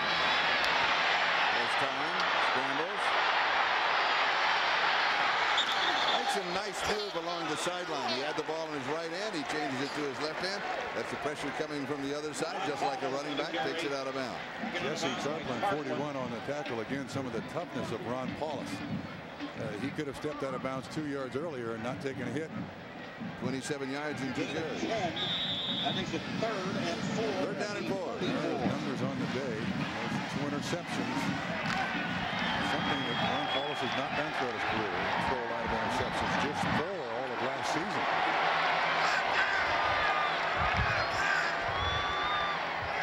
Denson in motion. To Denson. Throws it in. First down. Paulus sitting behind Joey Goodspeed for the protection. Goes to Autry Denson. Jason Bostic with the stop. 12 yards. First down. Now, Charlie, that's the way Georgia Tech has been using Rogers. Running back out of the backfield. Short motion by Denson.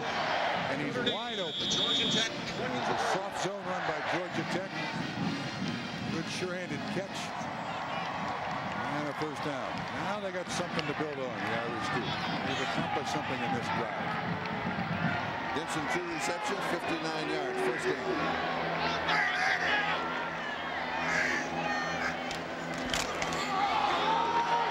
Goodspeed. The big guy weaving his way through traffic. Yeah, it took too long. Yeah, Ryan Wilkins with the tackle.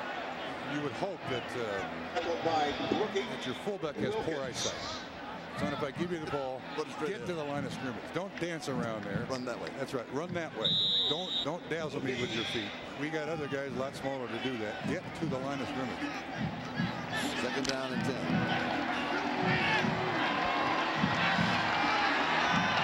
Goodspeed, the remaining back.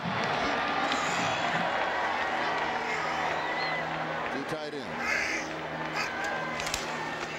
Goodspeed straight ahead. No hesitation. He redeemed himself in the next play. Tillman and Wilkins on the tackle. Nice trap run here by the offensive line. Again, you see Clevenger pull through. He follows it up, lowers his shoulder a lot like Mark Edwards. Get out of my way. First down, 12-yard line. 4 minutes, 17 seconds, and counting time remaining.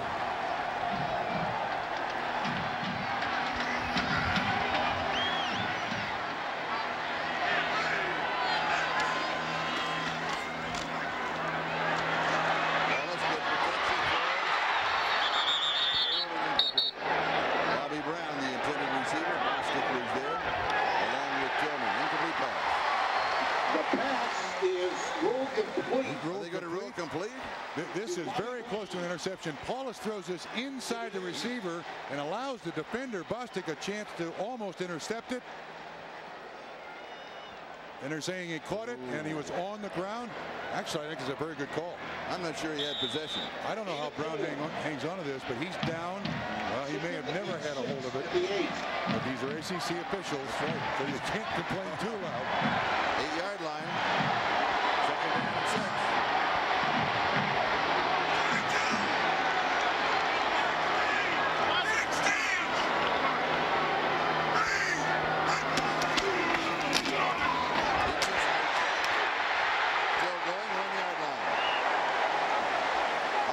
To the 1-yard line, Brian Wilkins tackle. Good push by the offensive line. That's going to be interesting to see if Notre Dame goes with the full house backfield. Right at you. Good, nice little trap block again. Wisney on the pull. Denson cuts inside. Good speed with a nice lead block. Big guy's doing some damage now. Denson now has rushed for 70 yards. 23 carries. He has a touchdown. Most of that in this drive. 32 yards and 5 carries on this drive. Here's the full house backfield again. Denson. Lead stretches, touchdown,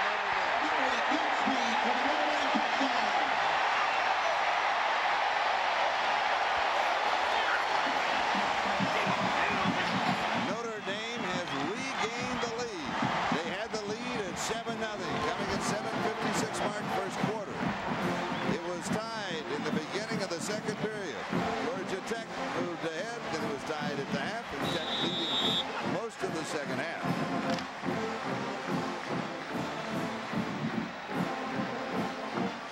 Well, that drive was almost all Autry Denson. The big hits and the runs.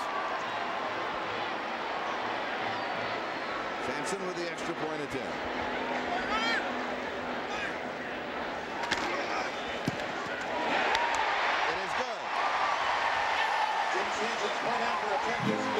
Notre Dame leads 17-13. Full house backfield, good speed 45 with the block. Denson does an awful lot of this on his own. Boy, that's a stretch. He does get the ball in the end zone. If he were 5'8", I wouldn't have counted that. Because he's 5'10", 6 points.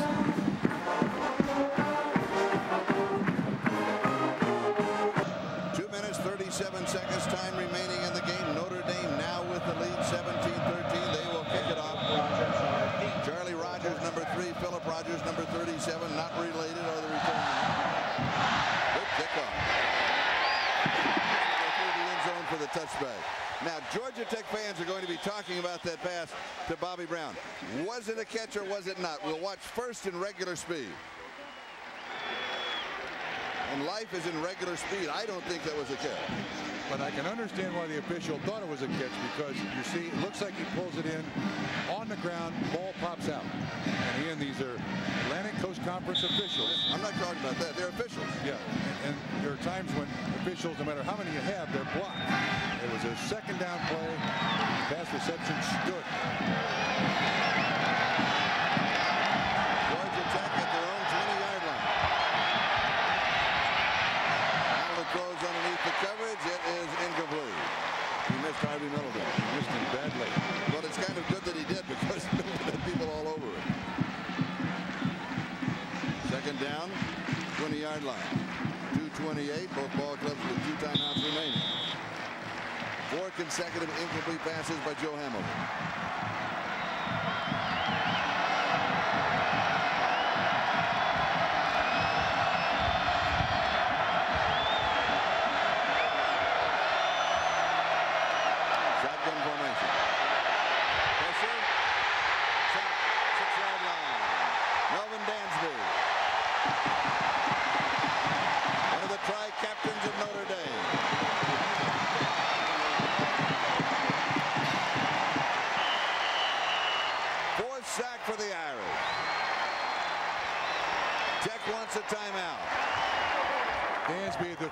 senior, set out 2 years ago with a bad neck. Gets inside the offensive lineman and just drags Hamilton to the ground. Back in a moment. 2 minutes, 12 seconds left in the game. Georgia Tech, 1 timeout remaining. Notre Dame has 2. Third down, 23 at their own 7-yard line. Hamilton for the shotgun. He is hit as he throws. It is in the air, and it is incomplete. It will be 4th and 23. Middleton, the intended receiver, and Corey Minor was all over Joe Hamilton. 5 defensive backs in for Notre Dame, and George O'Leary, I believe, is sending in the punt team.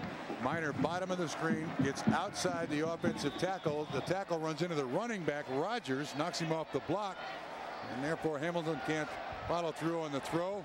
Middleton almost makes the catch.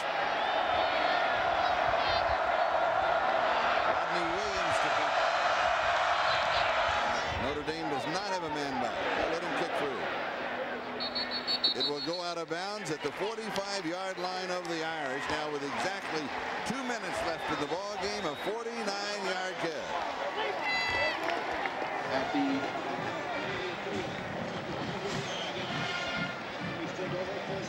Irish will take over, 1st down and 10. I was going to say, you're not looking for moral victories, but Georgia Tech's performance here has been inspiring for George O'Leary and his bunch.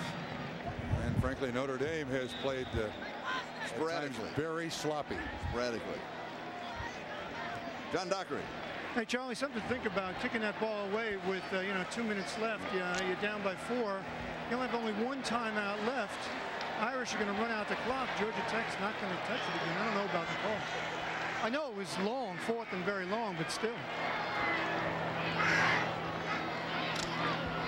That's a good point, Doc. It's 4th and 23. Can you stop the rushing attack from Notre Dame that is been reborn in the 4th quarter? And if you cannot, you simply will not get the football again. O'Leary has conceded the game. There's no question about that. Is it better to lose 17-13 than to lose by a larger score? I don't think you gain anything by trying to worry about how many points you lose by. But yeah, he used the last time out. He's hoping for some prayer somehow, somewhere. Now Georgia Tech takes their final timeout, 1:48. That is the time remaining in the game. Time for us to point out today's Chevrolet players of the game.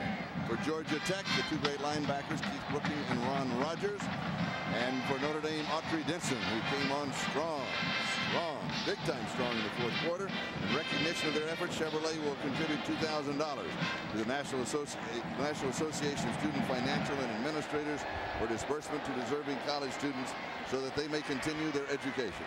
Chevrolet and the NCAA have been proud with their partnership for more than a quarter of a century. I see one of the defensive stars for Georgia Tech, the other inside linebacker, Rogers.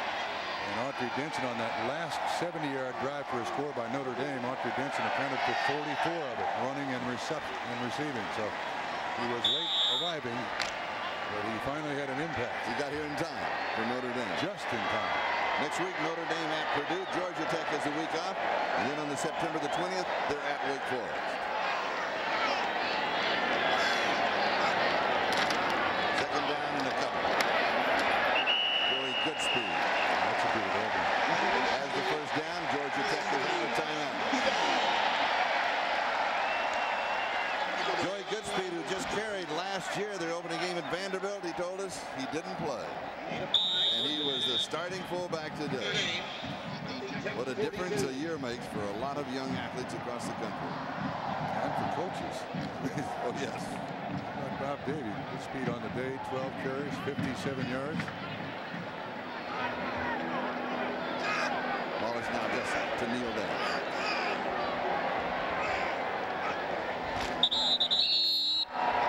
Now let's see. What does Notre Dame have to work on this week? Rush defense, number 1. Big time. Number 2, something a little more consistent offensively. Those are good numbers for Ron Paulus. You take away the 2 interceptions. He doesn't normally make bad choices. That's one of the great things about Ron Paulus and his history here at Notre Dame. Doesn't throw many interceptions. He doesn't make the wrong choice. Showed his athleticism on a couple of good runs. And toughness. Yes.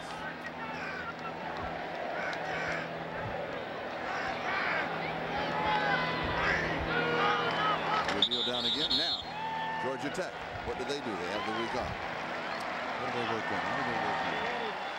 More of the same. I thought they looked very good. Their defense is outstanding. The offense is beginning to come together and gel. Joe Hamilton made 2 interceptions. Both were bad reads, bad calls.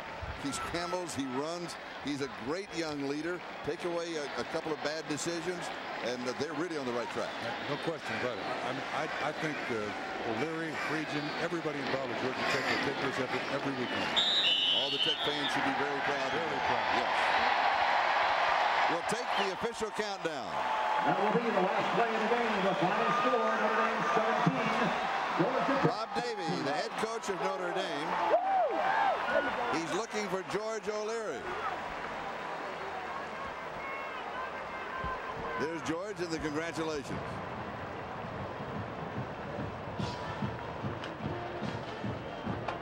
John Dockery. John? Coach, first game as head coach at Notre Dame. What do you want to say?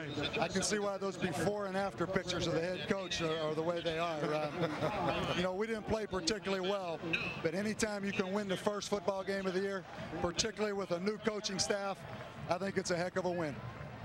What about the fourth quarter? Did you see something? The team seemed to come alive. You had some adversity, but defense came up strong, and so did the offense. I think the key was we were finally able to stop him. We stopped him twice, forced 2 long-range field goals against the wind. He missed both field goals. I think a critical decision was us going against the wind in the third quarter and having the wind in the fourth quarter. The wind was a little bit more factor than what probably people would think. I have to ask you about your thinking. 6.5 minutes left, third quarter, score tied. You have that extra shot at the goal line. What was your thinking in going for it? You've got to be able to score from there. You know, we average 300 pounds across the front. Looking back, we're going to have to scrimmage goal line. You know, we probably didn't do enough work in fall camp. That's my fault. We'll get better at it, though. Did you second guess yourself at all? Because you had 5 shots inside the 5. You got that extra shot at 4th and goal. Did you ever think about taking a field goal then? Our kids wanted to go for it. I wanted to go for it. I don't second guess the call at all. I just second guess maybe we didn't practice goal line enough full speed. Congratulations on your first win. I appreciate it. What do you think about his thoughts? Actually, the fact that it's not the player's fault, not the assistant coach's fault, it's my fault we didn't practice enough. That speaks volumes about Bob Davie. Yes, it does. And I think that resonates as to the responsibility he's going to have for this program. The kids wanted to go for it, at least maybe this year. The kids will get their choices. And that makes it more fun for everybody. Makes it more fun. He's right. It was not pretty. It was not pretty, but it was a pretty day. It was an absolutely awesome Saturday afternoon. This is rededication day here at Notre Dame. The new stadium with the top deck now extended another 20+ thousand, more than 80,000 here to start this season. The final score once again, Notre Dame coming from behind. Notre Dame 17, Georgia Tech 13. In a game that was just as close as the score. It was that way throughout the day. And we're really glad that you could be with us today.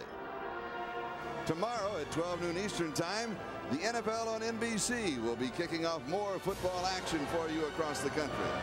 Some of you will see Eddie George lead the rushing attack of the Tennessee Oilers against Dan Marino and the Miami Dolphins, or others to see some regional action. All very good. Most of you, however, will see John Elway and the Denver Broncos take on the Seattle Seahawks. So check your local listings for the game and time in your area. A very special day today here at Notre Dame. NBC continues tonight, starting with The Pretender, followed by a special 2-hour profiler, both on the NBC Thrillology tonight. Rededication day at Notre Dame. A new spirit, a new stadium. I'm glad that we could be here.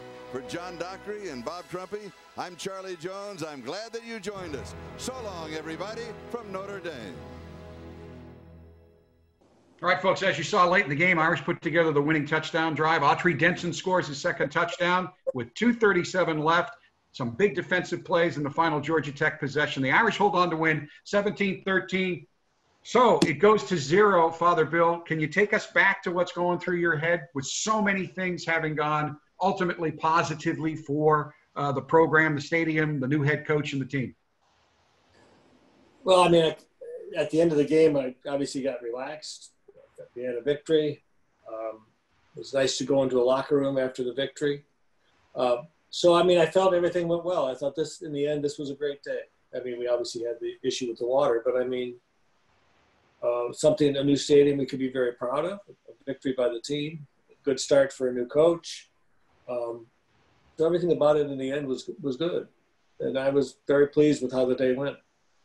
Bubba, ultimately, when did you get to take a deep breath and you say, all in all, because something always goes wrong with new construction. And I'm sure there are tons of stories like this with new buildings and classrooms on campus that no one ever hears about because it's not as high profile. But when were you ready to say, you know what, this was a pretty good project? You know, I felt that way before the water. After the water, after the flood, it took a while because we had to go back and, you know, there were some lawsuits, there was insurance claims, there was damage. And so that really did take a lot of the luster out of the day. All the things that you mentioned, winning the game, new head coach, that was terrific. But it took a while to sort through the problems associated with the low water pressure of that given day. But again, when you do look back on it and think that it was so efficiently constructed, the costs were pretty modest, and it served an awful lot of fans for a long period of time. It's something that I do think back very fondly of that project. And Bob, as you said, part of your job for much of your time at Notre Dame was the generation of revenue, first as the ticket manager and then as the athletic director in charge of finance. And Father Bill, I don't expect you to remember, but I know we had an interview where I asked you about luxury boxes. And that was just a non-starter at the time because Notre Dame to this day doesn't like to separate based on financial considerations. But now there is some premium seating, but even now there are still not luxury boxes. So from a perspective of this expansion serving as literally the foundation for the Crossroads project expansion, Father, what are your thoughts on the current iteration of the stadium and how this first expansion led to the second one? Well, I remember having a conversation when we were talking about expanding the stadium and the issue of boxes, and that came up. And basically, it was pretty clear that we felt that was not Notre Dame football. Luxury boxes and that separation of people. We didn't have any alcohol in the stadium. So at that time, so when they started the idea that I wasn't involved in the planning for the Crossroads project. I was at University of Portland. So, I mean, I think it was fair to say I was concerned. Is it's going to be huge, et cetera, et cetera. Now that it's done, it fits in. It's obviously a very comfortable place to watch a game. There are some places. I mean, there's some boxes and things of that nature. I think for the most part, I think the Notre Dame tradition has been preserved. And obviously the buildings that were added onto the stadium serve more than just football, which is important.